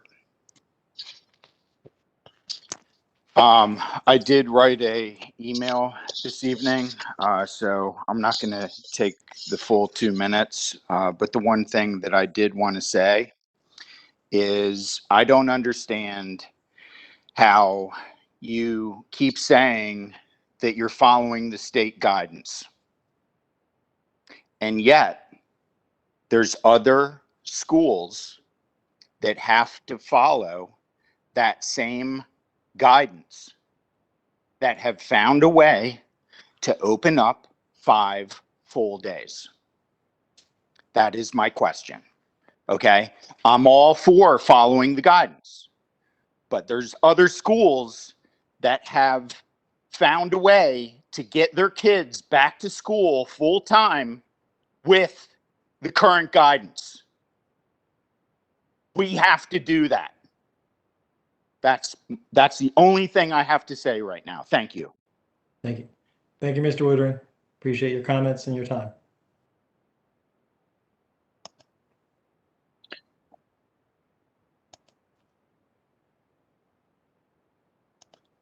Try Ramla one more time.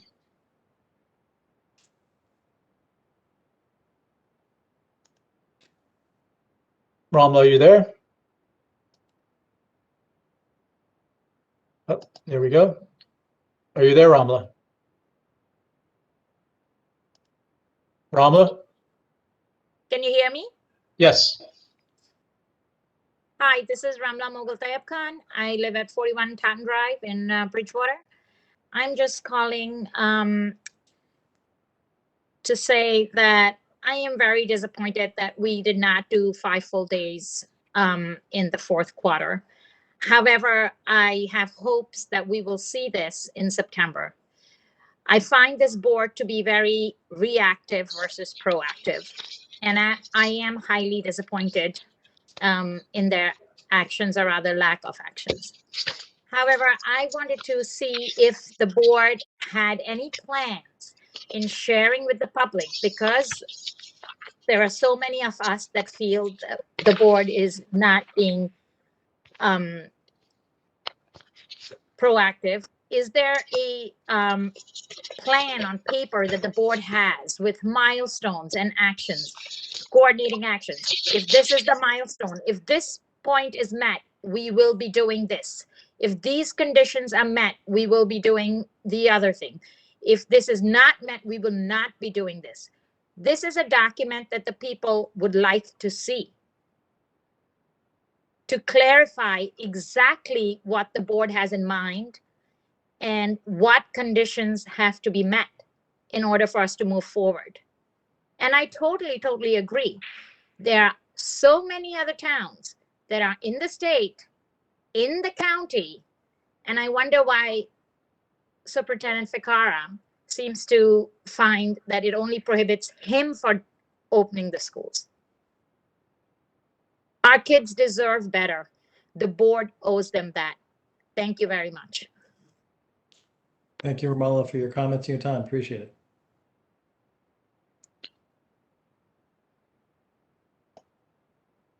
And Mr. Levin, are you there? Can you hear me? Yes. Sorry, I just walked in my my house. My dogs are barking. I was at the lacrosse game. Give me one quick second. Can you still hear me? Yep. I just wanted to go just real quick, just finish up. I just wanted to make sure that people understand that I am being reasonable and very, very compassionate and sympathetic towards people with, for that are having troubles with this virtual option, that are, very, very concerned about going back into school. I mean, I am as well. But to go back to appropriating monies that really shouldn't be spent. I mean, it's September. With the governor, we're going to be going back in September, and without a virtual option, and then also with the homeschooling situation. I mean, people don't understand. When my kids went to St. Anne's School in Raritan, I mean, they didn't have the resources, but we had every student there was able to have the resources from the county, from the district, because they pay taxes. That's the one thing that people don't understand.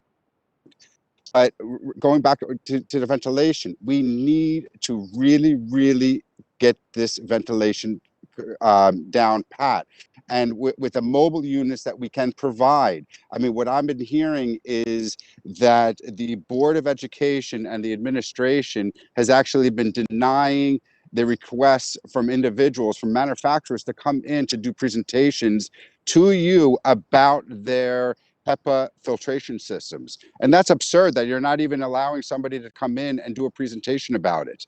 But we really need to start figuring out what's going on with this equity thing. I pray to God that we're not going to start turning into Virginia here, and dismantling the advanced programs, advanced academic programs for these kids. That's another thing. But you have to just keep on doing what you do. Thank you so much, Barry. All right, thank you, Barry. Your time is up. Thank you for your time and appreciate your comments. Okay, that brings us to the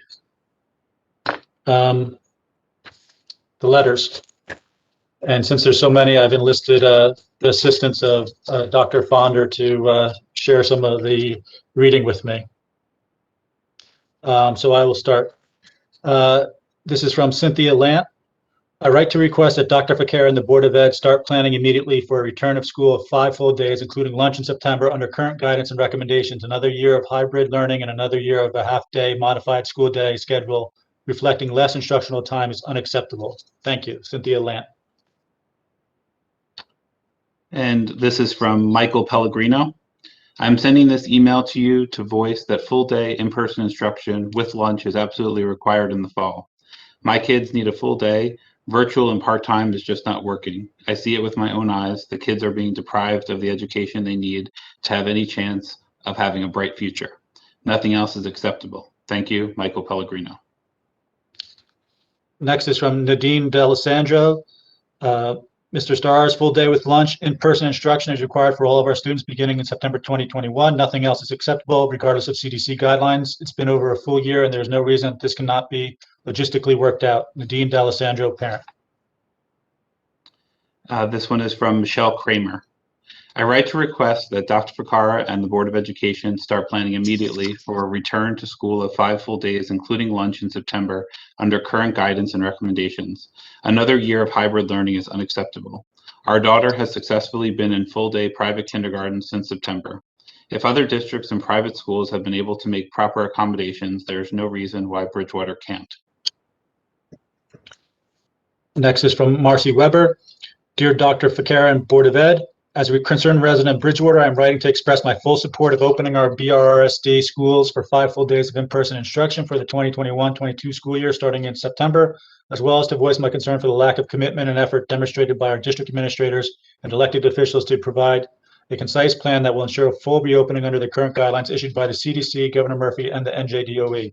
The overwhelming science-based factual evidence and supporting data from thousands of schools, both here in New Jersey and throughout the country, mandate an immediate return to full-time in-person learning as the only safe long-term option for our children. Considering the measurable toll that this is unprecedented and impactful year has had on our students, teachers, and families, I urge you to make it your top priority to deliver a plan now that will ensure the safe full-time return to school this fall for all children in the district and enable families to make informed and timely decisions critical to the future educational and social needs of their children. Sincerely, Marcy Weber. I have one from Jennifer Podejko. I am writing this email in regards to the reopening of the Bridgewater Raritan Regional School District for full-day in-session learning without face restrictions in the fall of the 2021-2022 school year. In my opinion, this district has failed our community as a whole. Every single day of the week, parents receive emails from the school about some other rules that we as parents have to restrict our children more and more. This needs to stop. The mental health of our children should be your top priority. Unfortunately, it doesn't appear that way. The stability and routine of a child is critical for them to thrive as individuals. I'm not an expert like you are all supposed to be, but I'm a mother to 3 children. I've had a special needs child, and the effects on those children are absolutely devastating. In closing, I would like to let you know that if the school doesn't open up without masks, our daughter will no longer be attending school. Our plan is that she is 16. We'll be enrolling her either in an online homeschooling program or she will go for her GED or equivalent. Please know that we feel we have no other choice. Respectfully, Jennifer Podejko. Next is from Kathleen Sabelli. Dear Mr. Stars, I'm writing to strongly urge that BRRSD immediately start to plan for our students to be back to full days for the fall of 21-22 school year. It is utterly appalling that we have not started to find a way to make this happen. I understand that we are a large district, but that should no longer be an excuse to find a way to make it work. So many schools across New Jersey and across this country, both public and private, have found a way to open up full-time regardless of their sizes. Why have we not gotten to this point? Why are students still suffering? Our students are suffering. Our teachers are working overtime and harder than ever to try to get the students to where they need to be. But regardless of how hard they work, it just isn't enough. Our children are falling behind. My children are falling behind. I have one child who needed extra help before all this, and now she's very far behind. Her teachers are doing everything they can above and beyond, and we are so grateful, but she still remains behind. She's losing valuable class time, and to get extra help, she spends part of that time walking across the building to get to the other classrooms. Again, losing valuable instruction time. My family in Connecticut have been back to full school day every single day since October. My family in New York started back full time this last week, and yet here we are still half days with no end in sight. I beg you to find a way. Find a way to give our kids the tools they need to succeed in their futures. Please do not continue to fail our students. We need to do better. You need to do better. We absolutely must have our students returning for 5 full days of school in September. I urge that the district start planning immediately to bring all students back to school for 5 full days of in-person learning, including lunch in September under the current guidelines as issued by Governor Murphy and the CDC. You must make changes. For the sake of our children and their future, you must make changes. Thank you, Kathleen Sabelli. This is from Elise Wolf. I write to request that Dr. Ficara and the Board of Education start planning immediately for a full return to school of 5 days, including lunch in September, under current guidance and recommendations. The district must plan based on the current reality with the hope that the guidance changes, allowing for an easier return to school. Planning based on a hope that the guidance will change is not an acceptable path forward. Our children deserve better, and our teachers deserve better, and should not be expected to have to juggle hybrid teaching for another year. Many districts and local private schools are already back to 5 full days.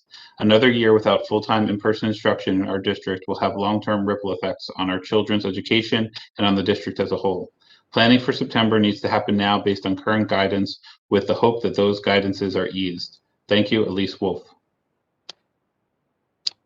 Next is from Corey Knapp.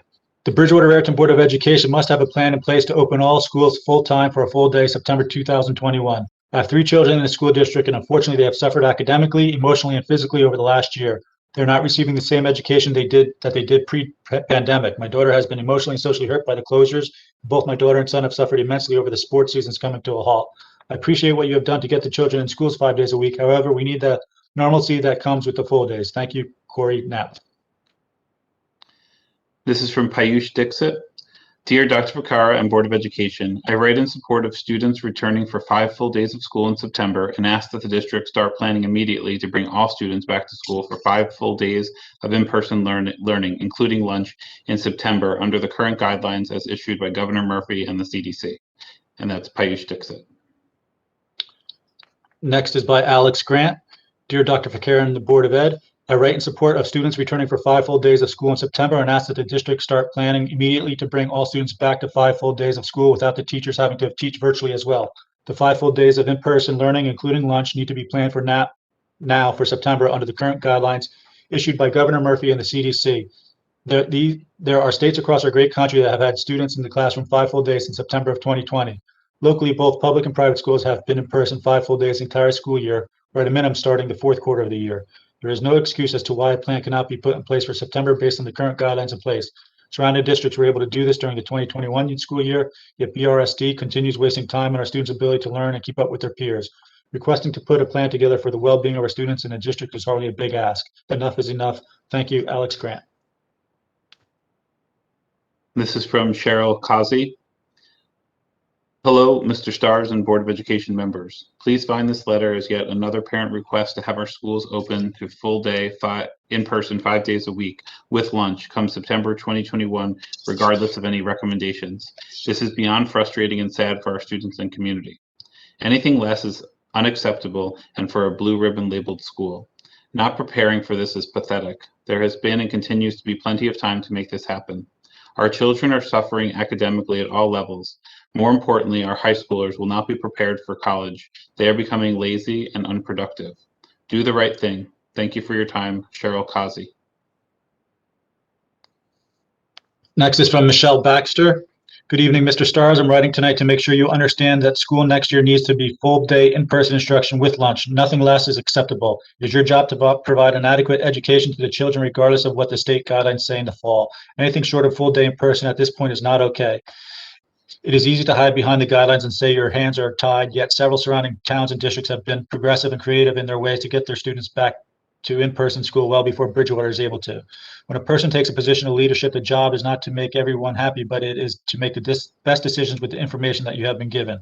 That means the leader needs to be smart and confident enough to look ahead and see down the road a bit and understand that decisions made today need to be balanced between safety and safe risk. The statistics show again and again that the lack of schooling and socialization is far more detrimental to our children than the risk of getting COVID in our schools. 4 children in the school system, a 4th grader at Hamilton, a 6th grader at Hillside, a 9th grader at the high school, and a 12th grader at the high school. Each of my children have lost things that they can't get back, and some of it was unavoidable, but a lot was due to the lack of ability to understand the difference between a guideline and a mandate. I do want to commend both Hamilton School and Hillside for doing the very best they could to make this year a great as they were able. The teachers at Hamilton have done their best work with my son who has an IEP to keep him moving forward. Hillside's communication is like no other school. They are clear and personable. They remind us of what we need and where we need to be in the most helpful way. Both schools have put the children first to the best of their ability despite decisions made at the administrative level. The high school needs some help. They lack guidance, communication, and any kind of leadership. However, a number of the high school teachers have gone out of their way to adapt and make learning interesting and creative. They are greatly appreciated. Our children must be in school full-time next year. Please be the voice in a leadership position that stands up and fights for our children. Respectfully, Michelle Baxter. Mr. Stars, how many, and Mr. Fonder, how many do we have left by chance? Peter, about 25 left, would you say? 10, 11, 12, 13, 14, 15. I have 18. So you probably have about 12 or 13, Dan? Yeah, okay, so about 30. Do you need a break or a recess for about a couple minutes? I have water. I don't know, Dan, if you. Okay, I mean, we have some guidance that if you can summarize them, if they're all similar, you could technically summarize them, but I don't know how the public would feel about that. So Should I just maybe mention their names and indicate that it's whether or not it's the same? yeah, you can do that if you have duplicate and very common, you can do that. Okay.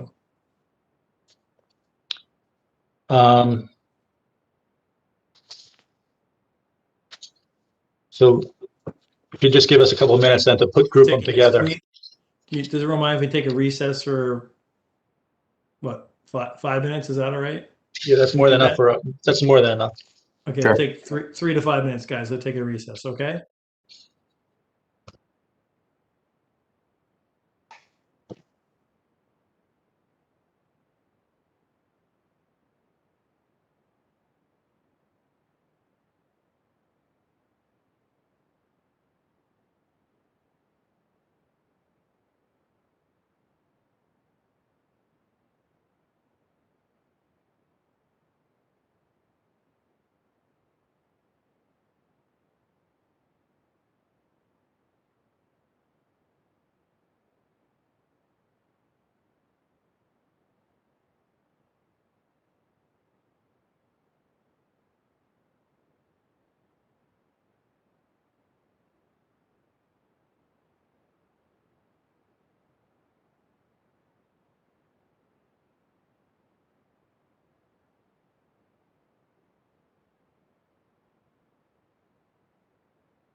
everybody available? We should come back to session in a minute or two.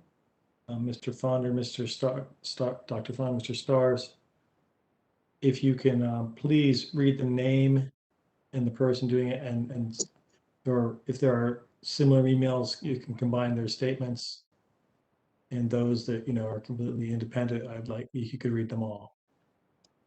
Yeah, and also just to be clear that, these comments were all forwarded on to the board as well. So the board does have them. Yeah, Peter, I'm sorry. I am a little uncomfortable with that, but if we're going to read the name and then summarize that email, I'm okay with that. I don't know about, I just want to make sure that every person has their comment memorialized. Right. So there's probably about 6 more that I'm going to read individually, but the remaining ones are all the same theme. So I was going to read their names, and basically the theme is the Board of Education must open schools to regular full-time 5 days per week instruction for all students in the district, including lunch. And the following people make that point in their comments: Jim Gover, Phoebe Levine, Lisa Esposito, Susan Straight, Danielle Grant, Janine and Ken Conway, John Mann, Melanie Santos, Shabir Bengali, Linda Riley, Kristen Letso, and Lisa Aguilera. All are urging the board to develop a plan to reopen schools for full days come September. And we all have these forwarded to us, and I know some of us have read them already. So I appreciate everyone's email and comments. And it is we're trying to do our best for the public to listen and serve you. So I do have 6 that have either something separate or additional to that. So I was going to read those. Thank you, Mr. Stars. And I am timing them, so they won't go over 2 minutes. If they go over 2 minutes, I'll stop. You're the fastest reader here, so. I try. This is from Wendy Lee Zimmerman to the BRRSD Board of Education. We all want to get back to normal. There has been pressure on the board to return students to the classroom. However, many of the same voices pushing for this return have been advocating for providing families with a choice of whether to return in person or remain virtual. I'm in complete agreement in offering a choice, and I'm urging the board to keep this virtual option as an available choice to all students in September and to not mandate that all students return to in-person instruction. The 2021 school year has not been typical. However, for some students, it has been beneficial. One case in point is my oldest daughter. She has flourished in the remote atmosphere and has adapted well to being fully virtual. While she does not currently qualify for an IEP, she does have severe anxiety plus multiple underlying medical conditions that make her high risk, including a cardiac condition and autoimmune disorder. So the thought of returning to a school with over 1,000 students is unsettling at best to our entire family. If BRRSD can make a virtual school solution viable, which this past year has shown to be the case, why not offer this as a choice for the 21-22 school year? We have to remember that we are still in a pandemic. People are still getting sick and dying from COVID, and our younger students are not eligible to be vaccinated. We're not asking for remote instruction to be offered every year, but the district's mission is to teach them one and all. It is the board's duty to educate all of its students, so let's serve our entire student population and make virtual instruction as a continued option for the 21-22 school year. Wendy Zimmerman. Next is from Gigi Kazak. Dear Dr. Fakara, members of the administration, and members of the Board of Education, thank you for your commitment to the safety of our children and the safety of our district, faculty, and staff with adherence to public health guidelines. My children have been in person for hybrid learning since the beginning of the second marking period. We have appreciated that my children have had the opportunity for in-person learning while maintaining their safety and limiting the risks, and that their in-person opportunities have increased as community risk decreases. We are optimistic for a return to full-time in-person instruction, provided our BRRSD families take responsibility to decrease community spread with vaccination and maintaining common sense safety precautions. I would like to thank the administration for planning ahead to have flexibility to shift and adopt with virtual options as needed should the community status result in a need to implement additional safety measures. Most of all, I would like to thank all the BRRSD teachers for their hard work and dedication, often going above and beyond to maintain a quality education for our children in difficult and unprecedented circumstances. I do hope that the administration will consider continuing to provide a virtual option for the students who need it. While the kids who have had challenges with virtual learning have been in the spotlight, there are children for whom hybrid was ideal, such as mine, children who thrive with virtual learning where they did not in person, and children and families who have a medical need due to high risk factors. As other parents have repeatedly stated, families should have a choice and have access to a free and appropriate public education that meets their needs, not only the needs of the most vocal. I understand that the logistics are challenging and hybrid teaching puts an undue burden on our teachers. I hope our administration will seek creative solutions to provide resources for all students with consideration for the faculty. Thank you again to all the BRS team for your dedication to our families and for making the health and safety of our children a priority. Gigi Kazak. Next is from Stacy Freelander. Dear Dr. Fakara, district admins and members of the Board of Ed, I have a conflict with another meeting tonight and will not be able to tune in, but wanted to take a moment to write in. I wanted to thank you for continuing to grow with the ever-changing health guidelines and expanding in-person learning. We are very happy that the advice for the health and safety of our students and staff allowed our children to attend school in person more than ever before. Both of our boys have been hybrid since the start, but the change continues to be positive.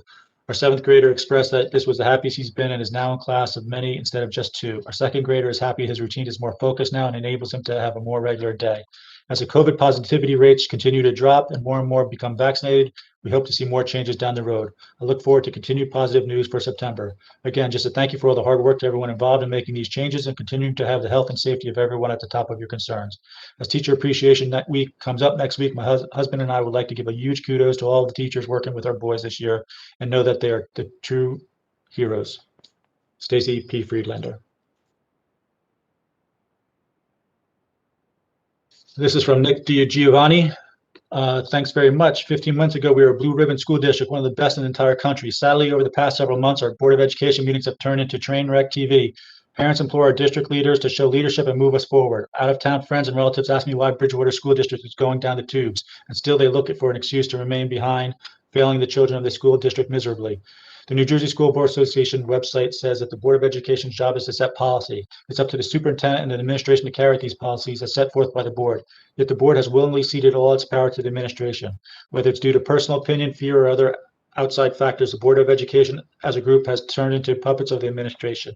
The New Jersey Department of Health has admitted on multiple occasions that 30 to 40% of the daily COVID totals are old cases, and those people no longer contagious. Yet the CALI, COVID Activity Level Index, reports counts those extra cases as current. Without these extra cases, we would have been in moderate zone since late January. In short, our district policy for months has been determined by inaccurate data. How can you continue to rely on state guidance when the state's own data is not accurate? It's far past time for the board to pass a resolution simply stating that starting with ESY in July and continuing through September and beyond, schools will appear exactly as it did in February of 2020, with masks optional for our students and teachers. No more waiting for guidance from the state. It's time to make a stand, lead our district, and get the kids fully back to normal. It's our school district. Let's run it. It's time for the Board of Education to step up and do what is best for the students. Or put another way, stop looking for excuses. Do your job, or else let someone else come in and do it for you. Thank you for your time, Nick DiGiovanni.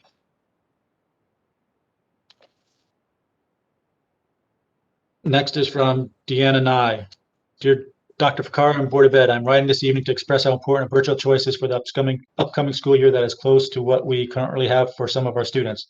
I know I do not want to spend another summer watching and waiting to see what is decided. I want to enjoy a summer with my children, not wondering what September will bring. For those that continue to do this, please stop assuming that families choose virtual because it's easier, or they're lazy, or they're cheating, or they're being ruled by fear.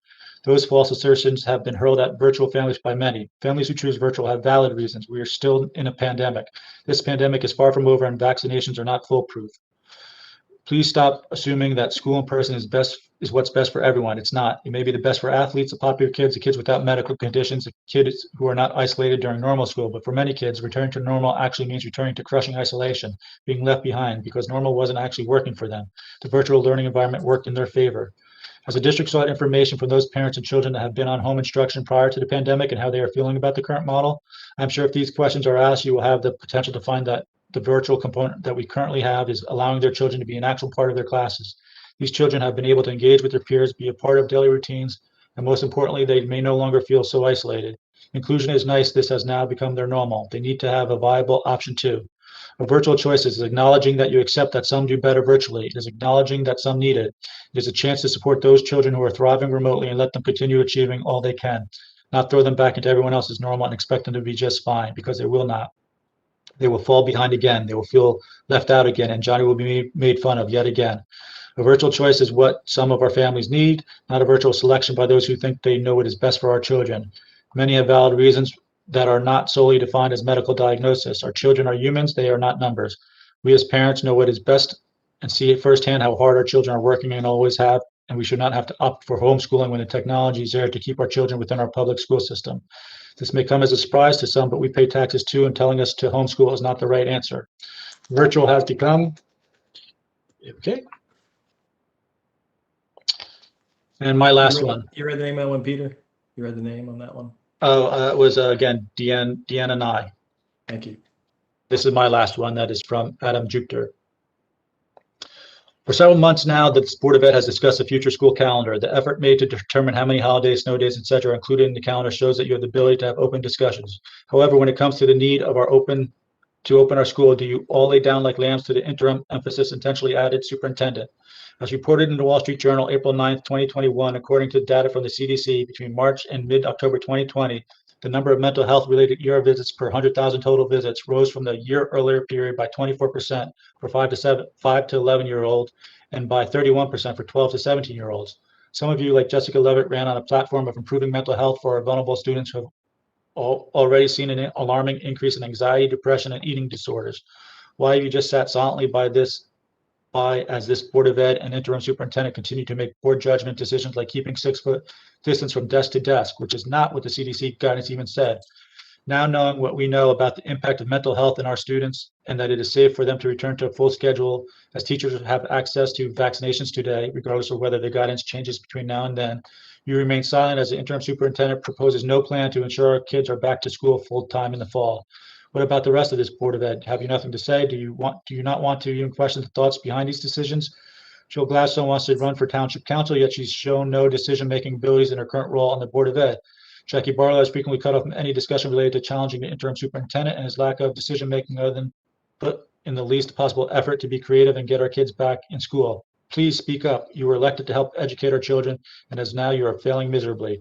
Regards, Adam Jupiter. Dr. Fonder, it's all yours. All right, thank you. So I also have a number of emails that are all ones that the Board of Education members have, and all are similar in the message, which is that they're advocating for 5 full days of instruction and that this should be done as soon as possible. So I'm going to read the names of the people who submitted the emails. Melissa Plant, Avni Patel, Nicole Avery,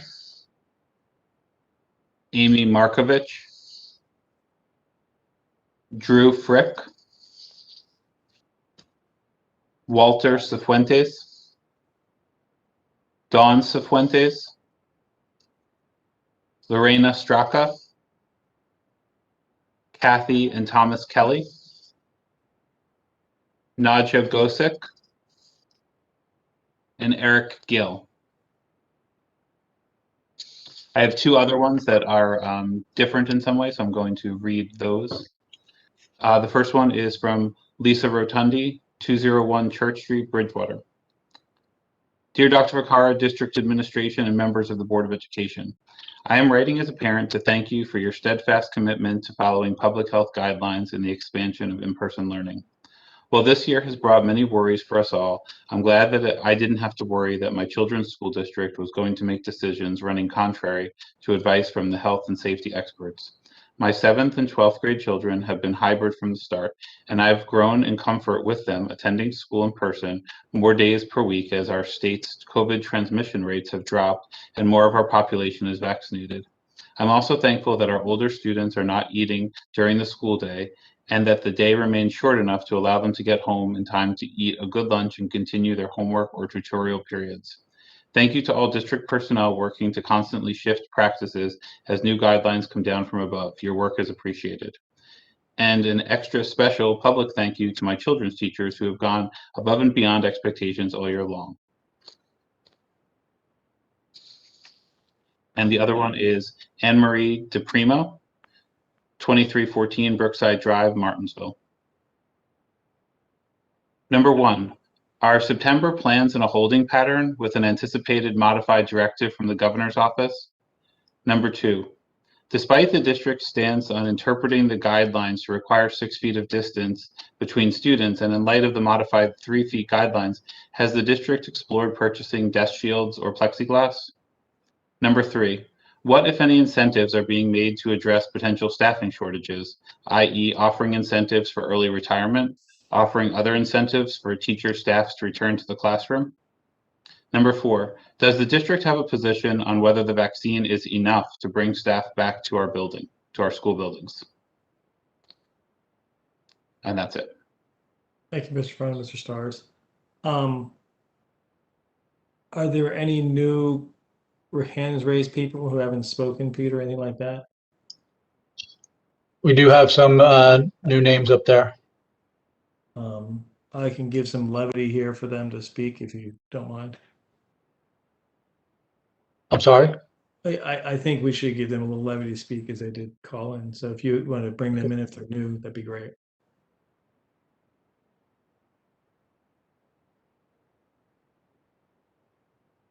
First one is Emil Roskowski.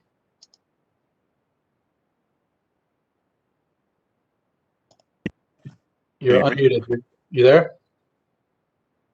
I'm here. Can you hear me? Yes. Yes, Mr. Roskowski. All right. So all I can say is I can't believe the board has silenced all the public comments that were submitted. The comments are not only for the board, and I understand that you guys can all read the emails in private, but it's also for the rest of the public to hear all the comments. And I hope that going forward we don't group together these public opinions. It's not really for you to judge what's a common theme in an email. I think the public should decide if there's a common theme. So I think all public commentary should be read.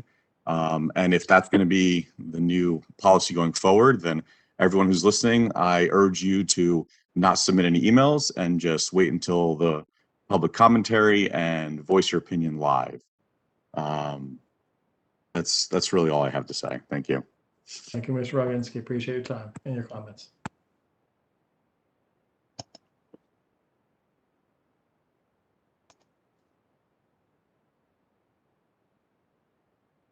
Next is a Drew Meyer.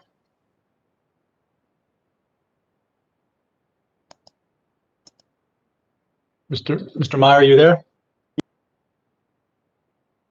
Oop. Now you can hear me, right? Yes. Yes. Okay. I wasn't going to call in tonight. I've called in other nights. My name is Drew Meyer. I live on Love Road.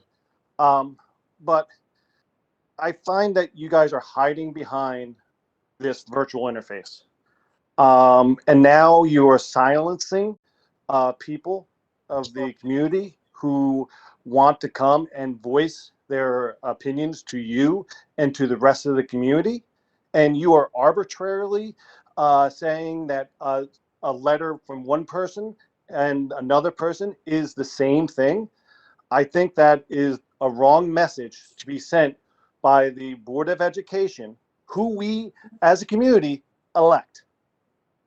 And so I am very dissatisfied with this Board of Education and its continual hiding behind this virtual interface, hiding behind, what other people say. You are elected to serve us.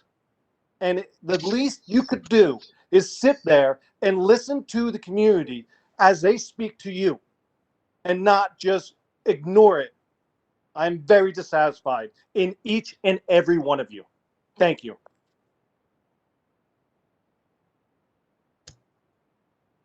Thank you for your comments, Mr. Meyer.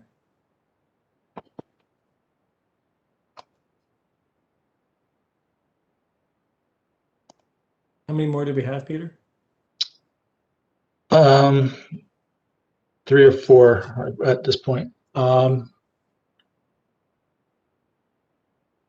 Zislim. Anita, are you there? Yep, can you hear me? Yes. Okay, perfect. Thank you very much.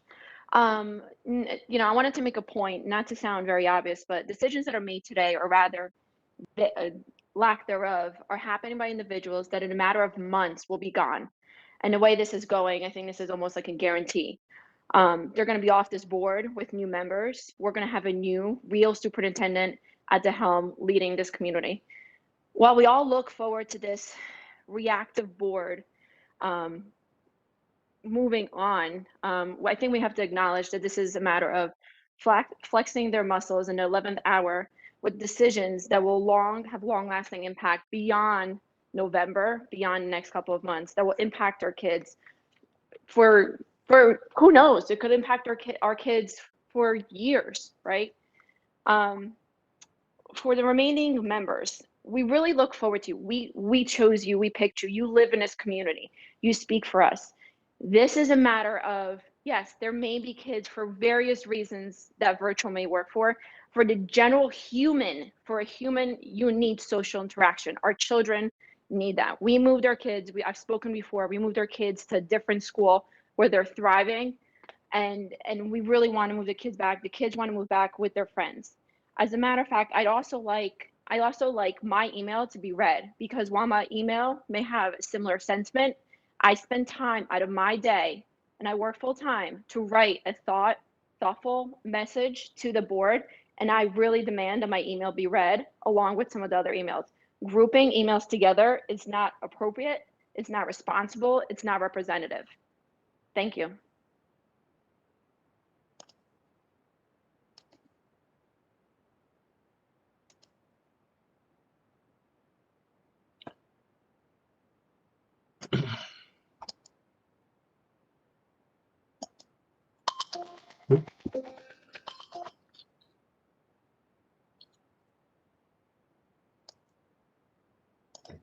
We have Joan DiPaolo.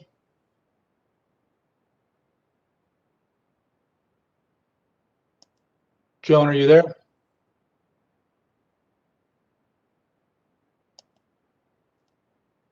Okay, Joan, you there? Yes, thank you. I wrote an email, I guess it got overlooked, but my email is concerning something completely different. I have questions regarding the SEL curriculum, in particular, the second and third goals. I've heard for many years, and we all have, that there is a separation between church and state. And though this was very misunderstood, this belief has disallowed prayer or the naming of God and Jesus Christ by teachers in the public school. And SEL sounds to me like a religion, like a belief system, for all intents and purposes. As stated, it's said to be humans caring for humans. And I frankly feel concerned sending my I feel that it's for indoctrination, and it's within all the classes, so you can't even opt out of it. I think that, of course, we should all treat one another with respect, but that doesn't mean that, from what I understand, that this teaching is being placed in the hands of teachers in our classrooms to form our children's mind. As you well know, much of this doctrine opposes Christianity.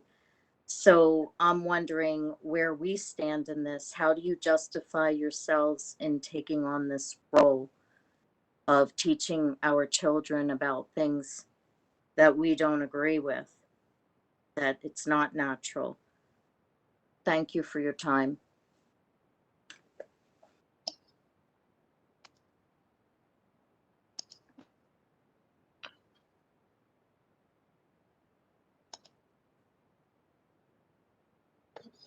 We have Phoebe Levine. Are you there?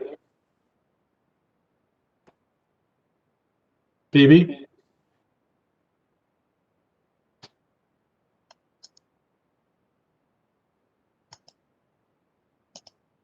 Phoebe, are you there?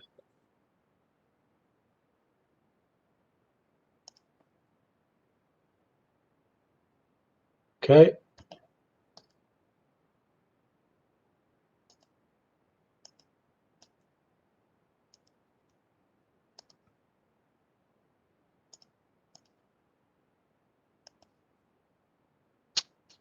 Ms. Santos, are you there?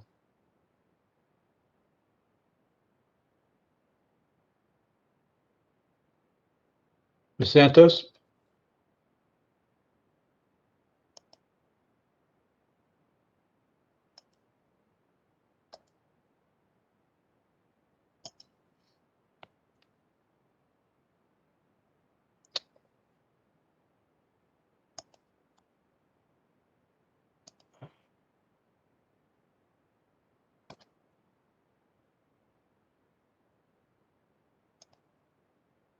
Marjorie Meyer?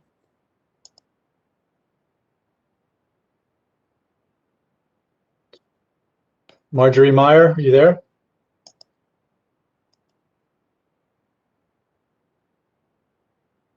Marjorie Meyer.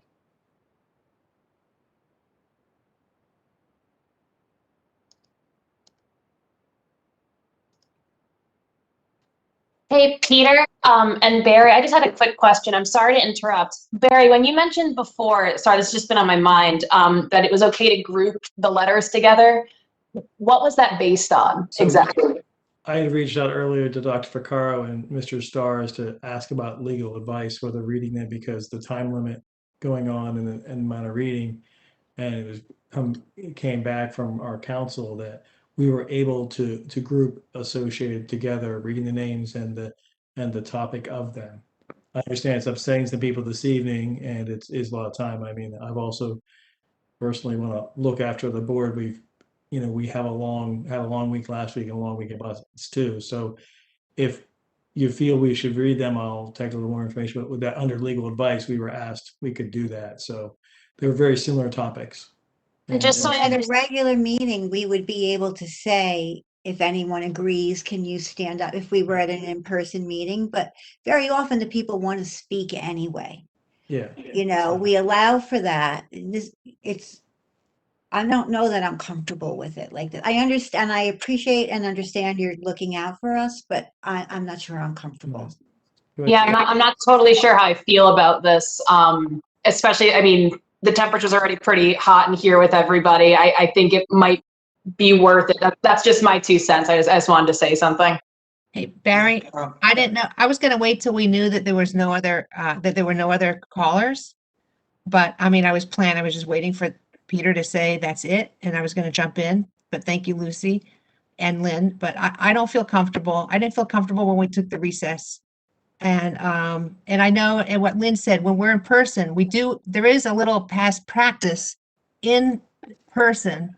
If there's a huge group of people and we say stand up or clap if you agree. And like Lynn said, we could see them, we see their faces, we see the emotion and all of that. But in the remote setting, I would like to hear all of them. And I would like to ask, I mean, listen, Barry, I don't want to step on your toes. You're running the meeting. I mean, it's a decision, Okay, but I really think that I would like to hear the letters in full from the people that wrote letters, even though we saw them.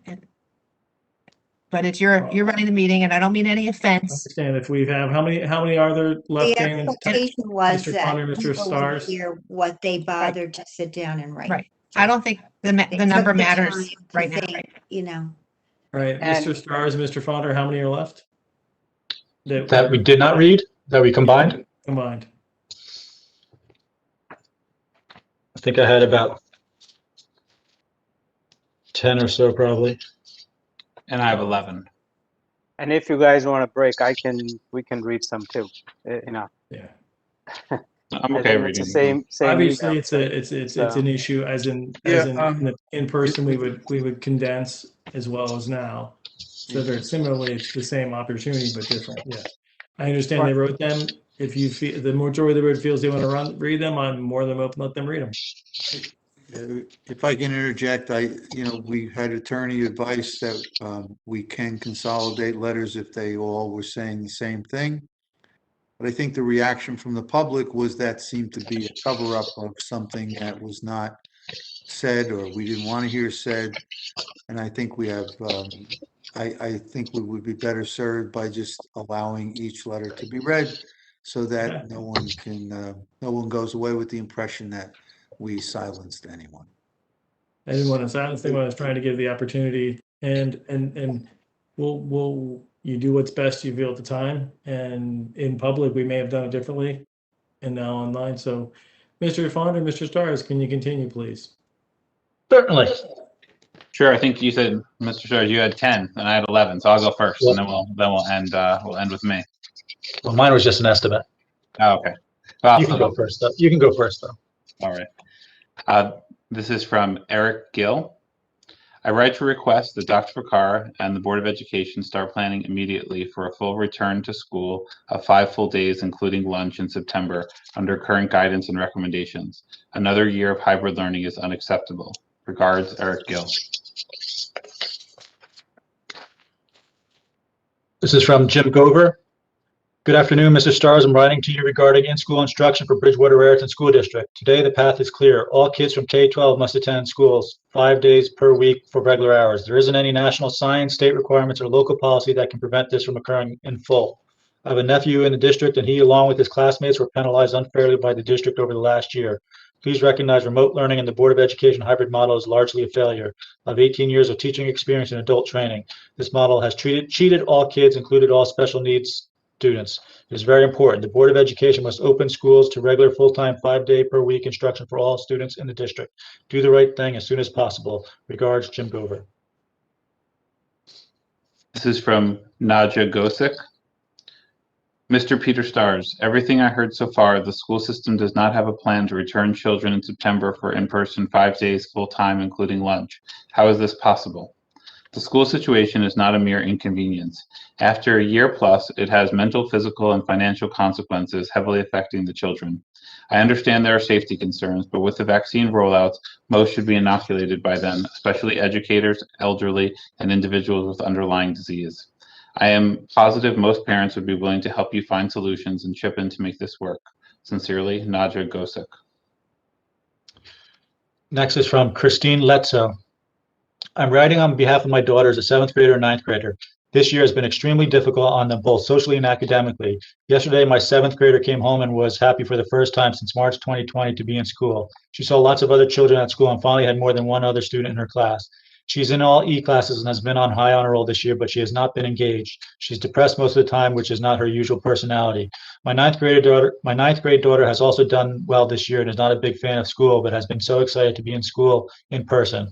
When school would go remote for 2 weeks due to exposure, you could see the sadness in her face. The children need contact with each other and their teachers. Also, there's great concern over the lack of education and how far they are going to be behind in the future. The teachers have been great, but can't possibly get through the curriculum in our current situation. The children need to be in school full day starting in September. There are many districts who are starting full day now, including lunch. Plans need to be made now to accommodate the size of our district with full day with lunch in school to have a smooth start to the 21-22 school year. Kristen Letzo. This is from Kathy and Thomas Kelly. Dear Peter Stars, I'm writing to let you know how strongly I feel about getting our kids back to full-day in-person instruction with lunch starting in the fall for our kids. They are falling way behind in their education. Nothing else is acceptable, even if the state guidelines don't change. Please help us. Thank you, Kathy and Thomas Kelly. Next is from Lisa Aguilera. Good morning. I am writing to implore the Board of Education to reopen schools for full days come September. Over the course of the last year, I've watched my children's academic performance suffer greatly. While the teachers have done their very best in a very difficult situation, there is just no substitute for full day in-person learning. The amount of curriculum that is covered throughout a school year cannot possibly be covered in half days. In September, our children will already start the school year with significant learning loss, and continuing with half days will only worsen this already significant deficit. In addition to their stunted academic growth, their social and emotional health has suffered greatly as well. While schools is a place children learn academics, it is also a place where they learn how to socialize, communicate effectively, and problem solve. This year has taken an incredible toll on children during a critical time in their development. They need to be back at school where education of the whole child takes place. The piecemeal education they have gotten over the last year is not sustainable, nor should it be. As members of a board who were elected by the community, please listen to what the community has to say. Please do what is right for our children and return in September for full days. Let our children get back to the business of learning and growing. Very sincerely, Lisa Aguilera. This one is from Lorena Straka. Dear Board of Education, please, please, please open schools back to full-day learning. Our nation, our young children need to learn to be able to survive in the future. It is as simple as that. Other countries will surpass our education system if we allow them to. We have to help our children now before it is too late. Let's do this for our children today, and we'll see benefits tomorrow. Let our future generations have a head start and not be at a disadvantage. Please open up schools for all students for in-person learning in the fall for full-day in-person instruction, including lunch. Thank you so much and be safe. Next is from Shabir Bengali. Dear Mr. Stars, I'm typing this email as a concerned parent of a current BRHS freshman as well as a parent of a former BRHS senior. As I'm sure with all parents, the last year and a half has proven to be challenging and exasperating. My older son was robbed of what has to be the most memorable year of his high school experience, and his younger sister was robbed of her full new school experience that would be her freshman year. The whole world is struggling with COVID, and I appreciate that many of the steps the district took were necessary to assure the safety of the students and the community at large while the virus was rampant. However, I am disappointed and saddened to learn that the district is not 100% committed to reopening all schools for in-person full capacity classes this fall. While I understand that the need to be cautious about reopening with greater and greater numbers being vaccinated, we do appear to be coming out of this. Governor Murphy has expressed his wish that schools be fully reopened by the fall, and several schools in our area have reopened fully even now. I would argue the effect of having our children attend virtual classes for even part of the week is harmful. Kids are not motivated, actual learning is questionable, and the social role that high school plays in a child's development is being lost. I urge the district to consider fully opening the schools in the fall. There's a balancing test, and I believe that the scale is tilting on the side of complete reopening. The potential damage to our children is too great. I thank you for your time and consideration. Shabir Bengali. This is from Don Cifuentes. Hello, Mr. Stars. Please share my concern for the need of my children, middle and high school. Full in-school instruction with lunch is required starting in the fall of the 2021-2022 school year.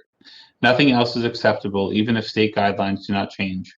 Other large districts have come up with solutions. Please have our children back in school for 5 full days of in-person instruction. Sincerely, Don Cifuentes.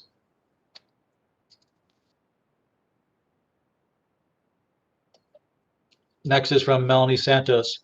Good evening. When you say we are hopeful, that doesn't seem like a confident response. The definition of hope is a feeling of expectation and desire for a certain thing to happen. As a parent, the use of the word hope is worrisome when it comes to my children's education. The fact that they've already had a significant loss of academic, social, emotional growth within the last year and some months. The idea of wishful planning based on hope is not acceptable. My children's needs have been on the back burner for way too long, and as a stakeholder, my concern should be valid and recognized. September is only a few short months away, and from the recent lack of transparency, innovative thinking, leadership, and trustworthiness, it is truly difficult to sit back and be hopeful. Tonight, I ask only one question. Under the current guidance from the NJ, DOH, and CDC, how will the district be able to have all students K-12 return in September for 5 full days, including lunch at school? Please stop being reactive and be proactive. Very concerned parent, Melanie Santos. This is from Walter Cifuentes. Mr. Stars, I am writing to let you know that I would like my 2 sons, current 7th grade and 10th grade, to attend full-day in-person schooling with an included lunch by the fall. The board has had adequate time to plan different schedules for the different scenarios that may be allowed by the state. You should have contingencies in place to account for hybrid, in-person, full-day, half-day, etc. scenarios. I am disappointed that Bridgewater has done such a poor job in preparing for a reopening of the schools. I appreciate your time in this matter. Walter Cifuentes. Next is from Linda Riley. It is somewhat encouraging to have the middle school and high school back 5 half days. However, as the fourth quarter survey did not indicate hybrid was going to 5 days, it's upsetting to think this was purposeful in order to keep in-person numbers down. Is it true the max allowed at the high school is 200? The switch from 2 days hybrid to 5 is a positive move, and had it been announced, I'm sure many more parents would have opted in for hybrid for fourth quarter. I know I would have. Although with 2 months left in this abysmal school year, the focus must be on a decisive plan for 5 full days next year. Anything less is unacceptable. Many students, if asked, would tell you they learned next to nothing this year. Continuing down this road cannot be tolerated. Frankly, with Mr. Ficarra leaving in July, I don't see why he should even have a say. Get a plan in place for 5 full days with a virtual option. Teachers will be vaccinated. In addition, masks should be optional. Enough already. Linda Riley. And this one is from Drew Frick. Good evening. We need to have strategic thinking and proactive efforts from all parties involved to get kids back in school 5 full days, K-12, with lunch. Anything less is unacceptable. Stop giving excuses and telling us no to every creative idea the community and board members have expressed. If it means writing to the governor, as the mayors did, to get things done, let's do it. Enough is enough. Next is from Susan Straight. The superintendent and board must implement full-time instruction starting no later than the first day of school for the 2021-22 school year, Thursday, 9/9/2021. That is full days, including lunch, 5 days per week for all grade levels. Hybrid schedules and shortened days will no longer be acceptable come September. I am saddened that the teachers and staff were asked not to contribute to this conversation, as I do believe the majority feel safe enough to resume in-person instruction full-time come September. Hopefully, we won't need as many protocols come September, but we can't hope and need to accept that we must be open even if all protocols can't be met. Thank you, Susan Straight. This is from Amy Markovich. I'm very disappointed to learn that the school district doesn't have a plan to bring all students back to a full day of in-person learning 5 days a week in September. This is needed for our children to get back to the level of education that they need and deserve. As our elected officials, this should have been a priority by now. I have children on IEPs and in high school trying to prepare for SATs in college. They already started the 2021 school year behind educationally, and this year only made that worse. To have another year of check-the-box learning will only make a bad situation that much worse. I am in support of all students returning for 5 full days of school in September and ask that the district start planning immediately for this to happen. Amy Markovich. Next is from Danielle Grant. To whom it may concern, I am writing as a teacher as a teacher and most importantly a mother of 3 children who attend 3 different schools in the district. Where do I begin? As a mother and a teacher, I've felt every emotion from day one of this pandemic. I was removed from teaching in person like all and was asked to teach a virtual platform, which had never been done before, while trying to mother my 3 children through their own virtual learning. But we did it thinking this will only be a short-term thing. Little did I know that September would roll around and again school wouldn't return and I would have to make the choice between my own kids or my students at school. I was fortunate to take a leave to be home and make sure my own children were virtually being taught and they were on track. Fast forward a couple months and now I have returned to work and now juggle not only a job that requires me to split myself in 2 with children in my classroom, but also the ones online. In true teacher fashion, we are fluid and make it work. Is it ideal? Absolutely not. But we do it for the students. We see them struggle and we hide our struggle because it is our job and we care for their well-being. Then I come home and hear the grudges of my own children. One saying that they wish they could have had a middle school experience, another one wishing she could get off her computer while she is in school, and the second grader struggling to learn the basics so he can have a solid foundation. So this is where we are now, at a point where all have been offered vaccines, and now we have to learn how to live in the new normal. Our students and children need school. They need to hear the bus roll up in the morning, see a friend, and enjoy all that struggles and accomplishments that school can provide. There will have to be modifications as my district is doing and many others. We cannot sit around and wait. We must prepare. Students need to be in front of a teacher and teachers need their kids to fill the classroom. We cannot wait for guidelines to shift for the fall. We must act now and make it a priority to look into every avenue to bring our students back full day with lunch. They need us to do this for them. Thank you, Danielle Grant. And this is from Nicole Avery from Bridgewater, New Jersey. I am submitting the following comment to be read at the Board of Education meeting tonight. What are your plans under the current state guidelines to have Bridgewater Raritan students in full-time in September? Currently, 65% of public school American students are in school full-time. The number of students in New Jersey going full-time increases daily in both large and small districts. Bridgewater Raritan students are already at a disadvantage considering how many students are in a school operating under a normal schedule. If the district does not plan now for a full reopening in the fall, our students run the risk of never being able to compete academically with their peers. As a graduate of the BR school system, I chose to live here so my children could have the same excellent education I had. BR needs to start leading now and can do so by ensuring our students are given a full-time education in the fall. Sincerely, Nicole Avery, Bridgewater, New Jersey. Next is from John Mann. The lack of communication and transparency from this administration and Board of Ed members this year is troubling. For this reason, I would like to suggest that all progress made towards opening our schools for full-time in-person instruction, including lunch in the fall, be communicated with the public on a weekly basis. What has the district done since the last Board of Ed meeting 2 weeks ago to ensure our kids will be in school full-time in the fall? This data needs to be included and discussed in Dr. Ficarra's slideshow presentations, not COVID data that can be easily read via email. It was shared that lunch and staff to supervise students is the biggest hurdle. Dr. Ficarra stated this would be expensive, so let's relocate funds where necessary. Do we really need cameras on the turf field? Let's hire back the staff that has been let go. Let's reach out to the community and ask for volunteers. Parents want to volunteer but have been told no.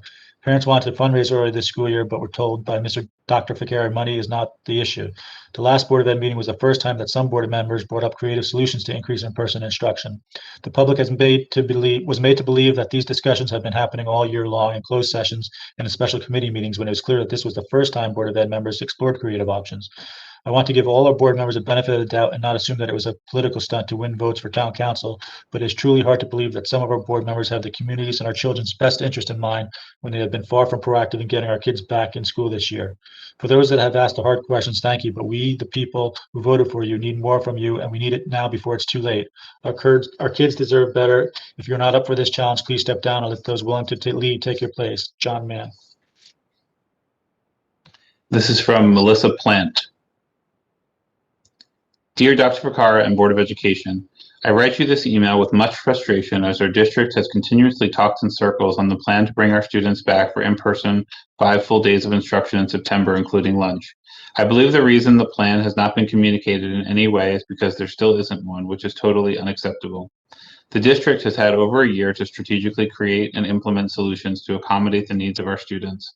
When we return in September, there is planning that needs to be put in place, which should be in motion now, including proper staffing, how we will approach the lunch situation, et cetera, et cetera. The repetitive, vague answer, we will look at options, will no longer be tolerated. It's time to think out of the box. Our kids deserve a better way than what this administration is doing.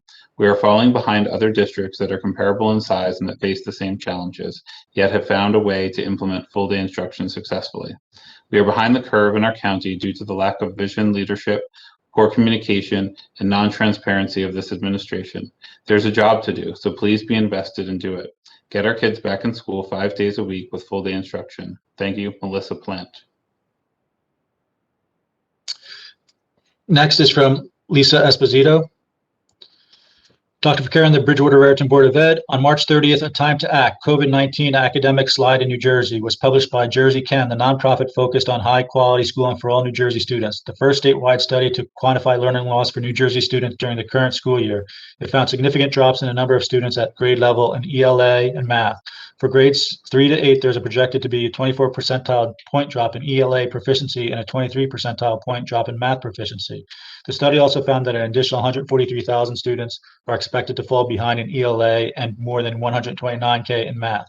There is an urgent need for intervention to stop even more students from falling off track before the 21-22 school year begins.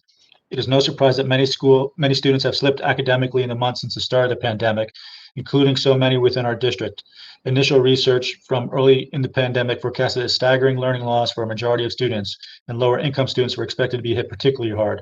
Per analysis cited in the report, on average in New Jersey, there were at least 58 days of learning lost in reading and over 174 days lost in math during the spring of 2020. Furthermore, school closures eliminated other critical aspects of school beyond academic achievement, including critical social, emotional, and economic support systems. This fact creates a staggering ripple effect. According to a recent report from McKinsey, these academic, social, and emotional gaps will have long-term economic impacts on students, estimating that the average U.S. K-12 student will lose $61,000 to $82,000 lifetime earnings or an entire year's salary due to learning gaps exacerbated by COVID-19, with the estimates even being worse for Black and Hispanic students.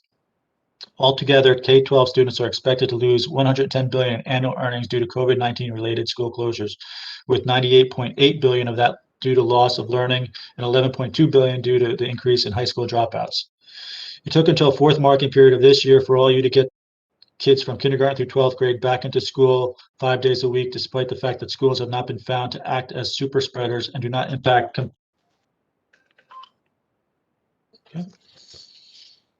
That was Lisa Esposito. All right, and this is my last one, Mr. Stars. Avni Patel. Hello, as a parent of a Bridgewater student, I request that the schools in Bridgewater District go full-time. It's important that the kids get the education they deserve. While many districts have already decided to go full-time, Bridgewater District should also go full-time. Let me know if you have any questions. Thanks, Avni Patel. I have 2 left. This is from Phoebe Levine. Dear Dr. Ficara and the Board of Education, as a parent and public school teacher in another district, I wanted to urge the Board of Education to develop plans to ensure that schools will be open for all students for full-day instruction for the duration of the 21-22 school year. We must continue to develop ways to increase instruction time and in-person learning for all grades while we maintain our commitment to the health and safety of the students and staff. Our district needs to be proactive and get plans in place for the very first day of school. We simply cannot have another year of decreased instructional time and not to expect tremendous impacts on the students academically, socially, and emotionally. While I'm sure it will take time, creativity, and flexibility, I'm certain the staff, administration, and parents can find a way to safely return to full-day instruction, including lunch, and as so many public and private schools in New Jersey have successfully done this year. I'm happy to attend any brainstorming sessions and to share ideas as I have while serving on the Safety Action Committee the past few years before the pandemic. Perhaps this committee can reconvene next month to discuss ideas. In addition, if the district is going to allow students to remain virtual next year, there should be virtual only and in-person sections. Expecting the teachers to divide their attention between the kids at home and in class simultaneously is not advantageous to any of the parties involved. The teacher's attention should be with one class at a time, whether they are on screen or in person. Students should not be expected to stare at the computer all day when they are in person as if he or she is at home. This defeats many of the benefits of in-person instruction and minimizes the social connections for many students. Again, please do not hesitate to contact me if you would like to discuss ideas on how to continue to help the district move forward in preparing for full day instruction next year. Thank you for your consideration, Phoebe Levine. Next is from Janine Conway. Dear Mr. Stars and respected board members, we are willing to, as concerned parents of a second grader in the Bridgewater Raritan, we are writing as a concerned parents of a second grader in the Bridgewater Raritan School District.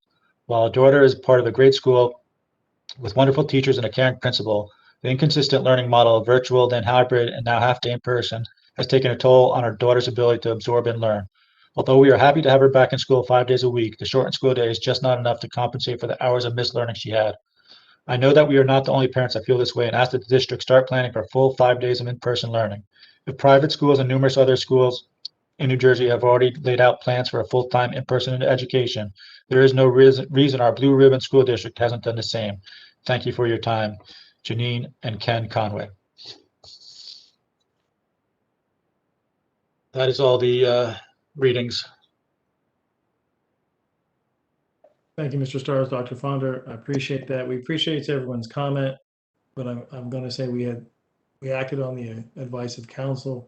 And also I can tell you this board has put in probably 40 to 50 hours the last week working on finding the next superintendent leader. So there is a health issue and a focus that we need to keep in mind for ourselves and our community. So I was trying to take that into the best consideration when I did this evening. And I think it's fairly important both, and also our administrators are out tonight and helping them make good decisions for our children tomorrow. Mr. Stars, I'm feeling, is there any hands up? I'd like to close public comment. We do still have, we have one that was not able to. We'll take that one. That'll be the end of public comment if you can't get her in. Did she have an email she read? This is Marjorie Meyer. I don't believe so. Miss Meyer, are you there? Can you hear me? Yes. Yes, Miss Meyer, did you send an email in also? Nope, I did not. Okay, thank you. I appreciate that you guys are overworked, but I have to say, my husband earlier said he was dissatisfied. I can say I'm disgusted. The fact that you originally would not read the emails read by residents who are concerned about September is beyond my comprehension, honestly. Please stop hiding behind your virtual meetings. If we were in person, you would have to listen. The fact that you spoke to an attorney ahead of time and planned to group these emails is just, quite frankly, slimy. Your sole job right now is to get the kids back to school 5 full days in the fall. That's it, period, end of story. Thank you to Lynn Hurley and Lucy Sandler for speaking up on our behalf. I applaud you. The fact that you ignored teachers who wrote in tonight saying we needed school in person and grouped them with the other emails speaks volumes about where you stand as a board. We have said before, be proactive, not reactive. I say now, follow the facts, not your fears. In September, all those who are 16 and over who want to be vaccinated should be. What metrics are we waiting for? Why are we consistently following the most restrictive guidelines? Other districts are choosing to put the kids first. You are not. Simple as that. One last thought that no one seems to address. At one point, I figured out that we are 51 classes behind per subject this year, given the middle school and high school with the half day or every other day curriculum. What are we doing to address this? Why does no one care? That's all I have to say. Have a good night. Thanks for your comment, Mrs. Meyer. Have a good evening. I'm going to close public comment. Move on to item 15 in the agenda, old business. Anyone have any old business? I do. Yes, Ms. Hurley. I know you guys are sick of hearing me say this, but I had asked where we were in getting back to in-person meetings as well. I thought we were going to get an update. I was told it was an equipment thing at one point. I want to know where we are as far as getting that equipment, what the barriers are. This is not the way we should be doing this, in my opinion. So I just wanted to see if we had that update.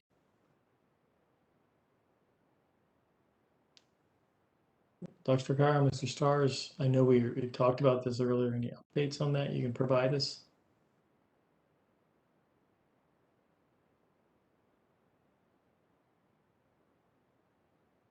Tom, You're still muted, Tom. I know Peter was looking into the technology. Do we have an update on that, Peter? Yeah, well, we were going to, it's on the FFT agenda for Monday. We're looking at the high school auditorium and the capacity there for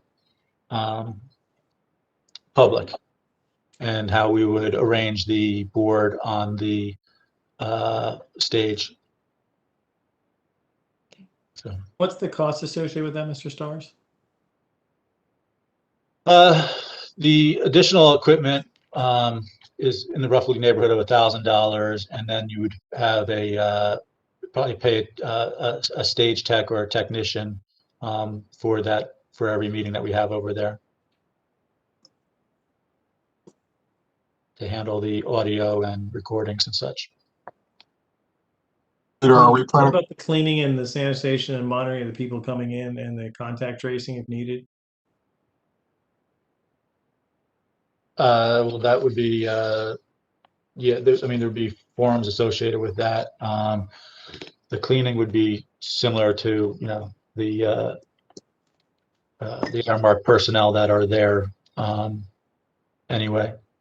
So that there'd be minimal additional cost, I guess, for that piece of it. Currently, the auditorium is not being used, correct? I'm sorry? Is the auditorium being used every day now?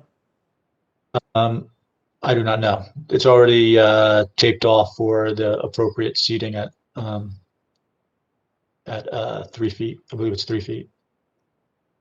There are apps you can use. We don't necessarily have to have forms.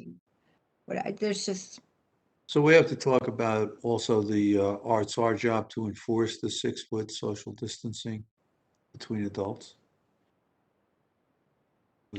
which is odd to me that our kids can sit 3 feet apart, but our adults have to stay. And I realize that this is coming from the state, but none of this, it's just Yeah, so the kids can sit contradictory. 3 feet apart, but they have to be 6 feet from the teacher.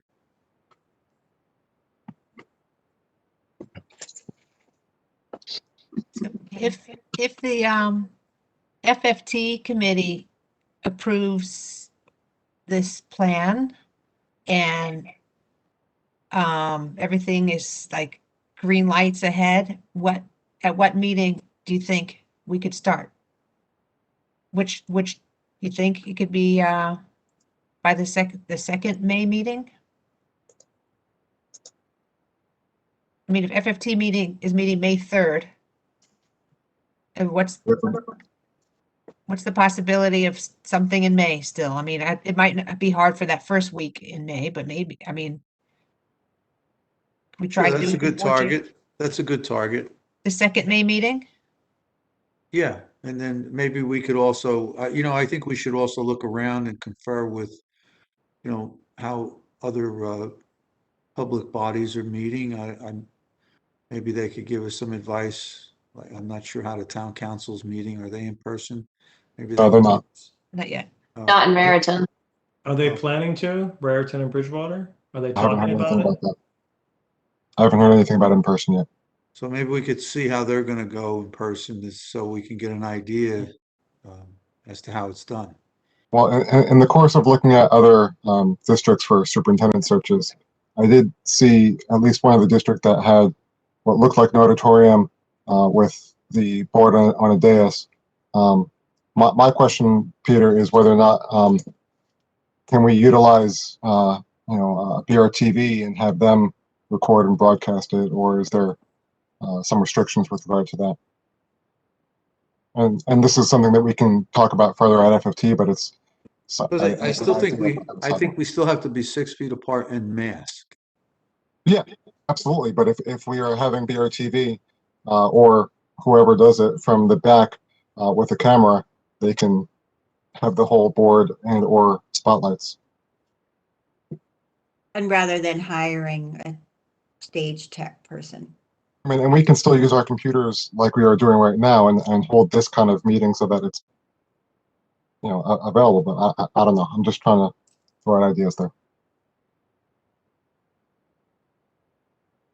Well, since it's on the agenda for FFT, maybe if any board members that don't have, aren't on that committee, if they have any suggestions that they want us to further consider, if they could send it to us, and then we'll have a chat about it. Thanks.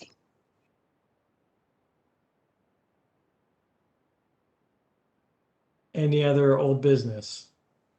Let me know if this is actually new business, but I was just curious, when was the meeting that we're going to have the presentation about the roles and responsibilities of the Board of Education? When was that rescheduled to? I can't find it.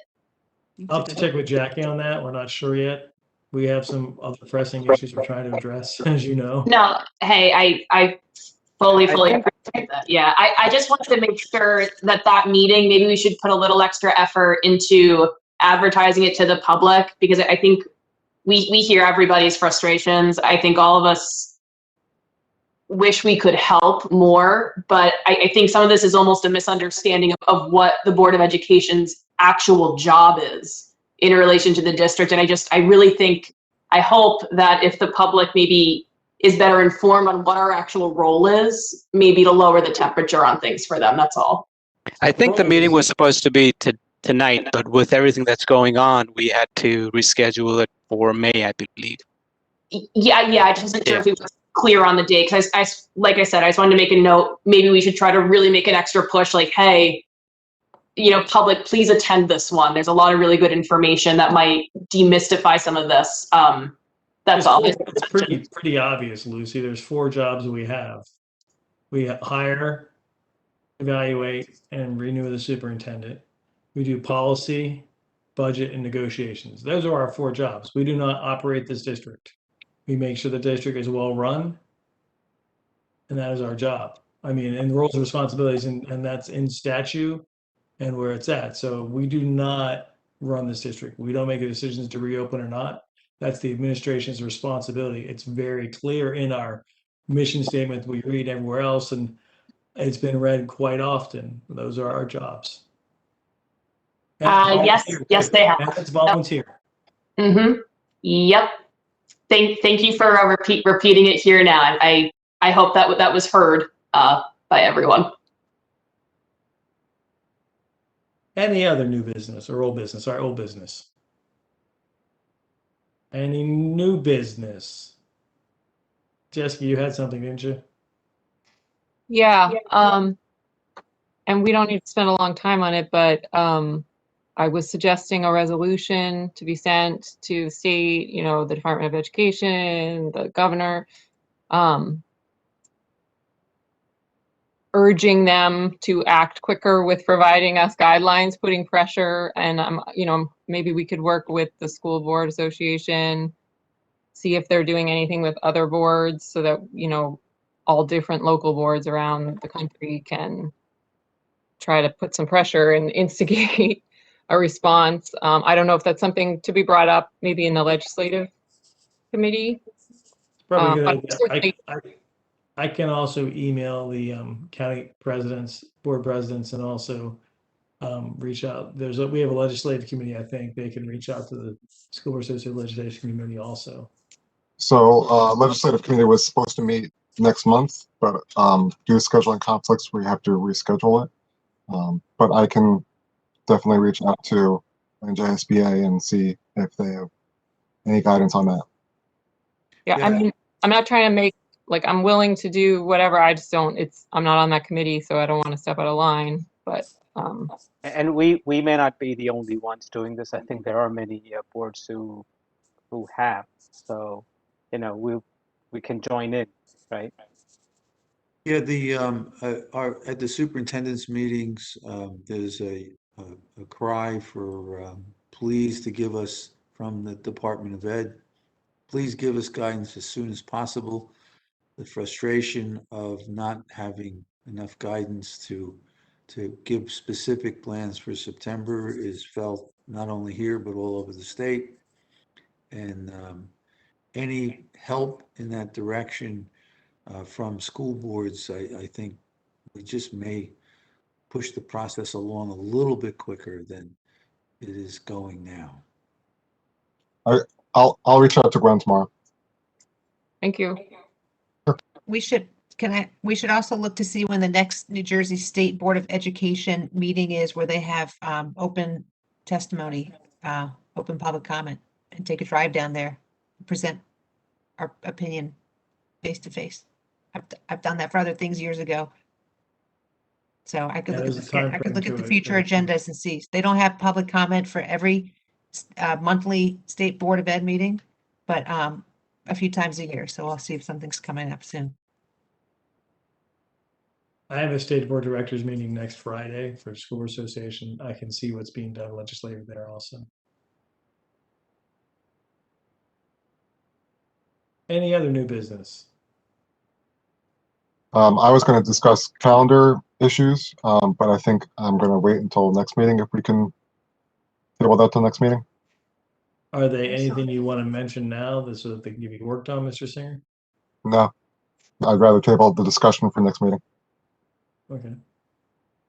Any other new business? Would like to announce we have future public board meetings. We have a special meeting tomorrow night at 5:45. We'll see all of us all there again, hopefully. And we also have a regular meeting on May 11th, another regular meeting online on May 25th. So And a possible meeting on May 10th, correct? there could be a possible meeting on May 10th. Yes. I'll entertain a motion. I have, Yes, Dr. Carr. I just want to point out and congratulate the board on its flexibility.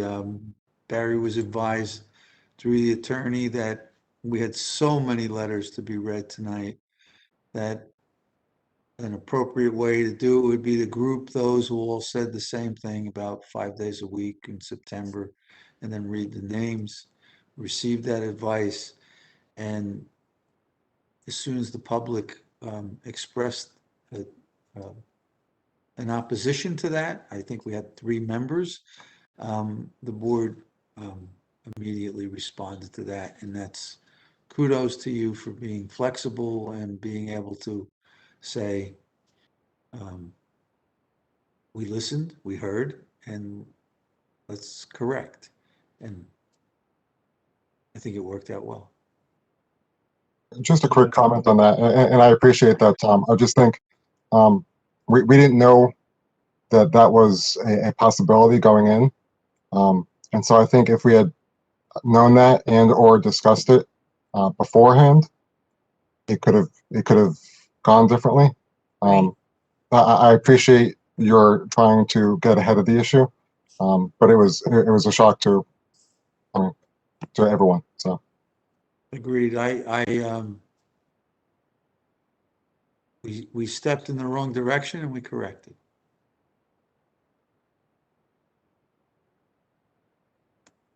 motion to adjourn. Second. So moved. All those in favor? Aye. Aye. Everyone have a nice evening. We'll see you tomorrow night.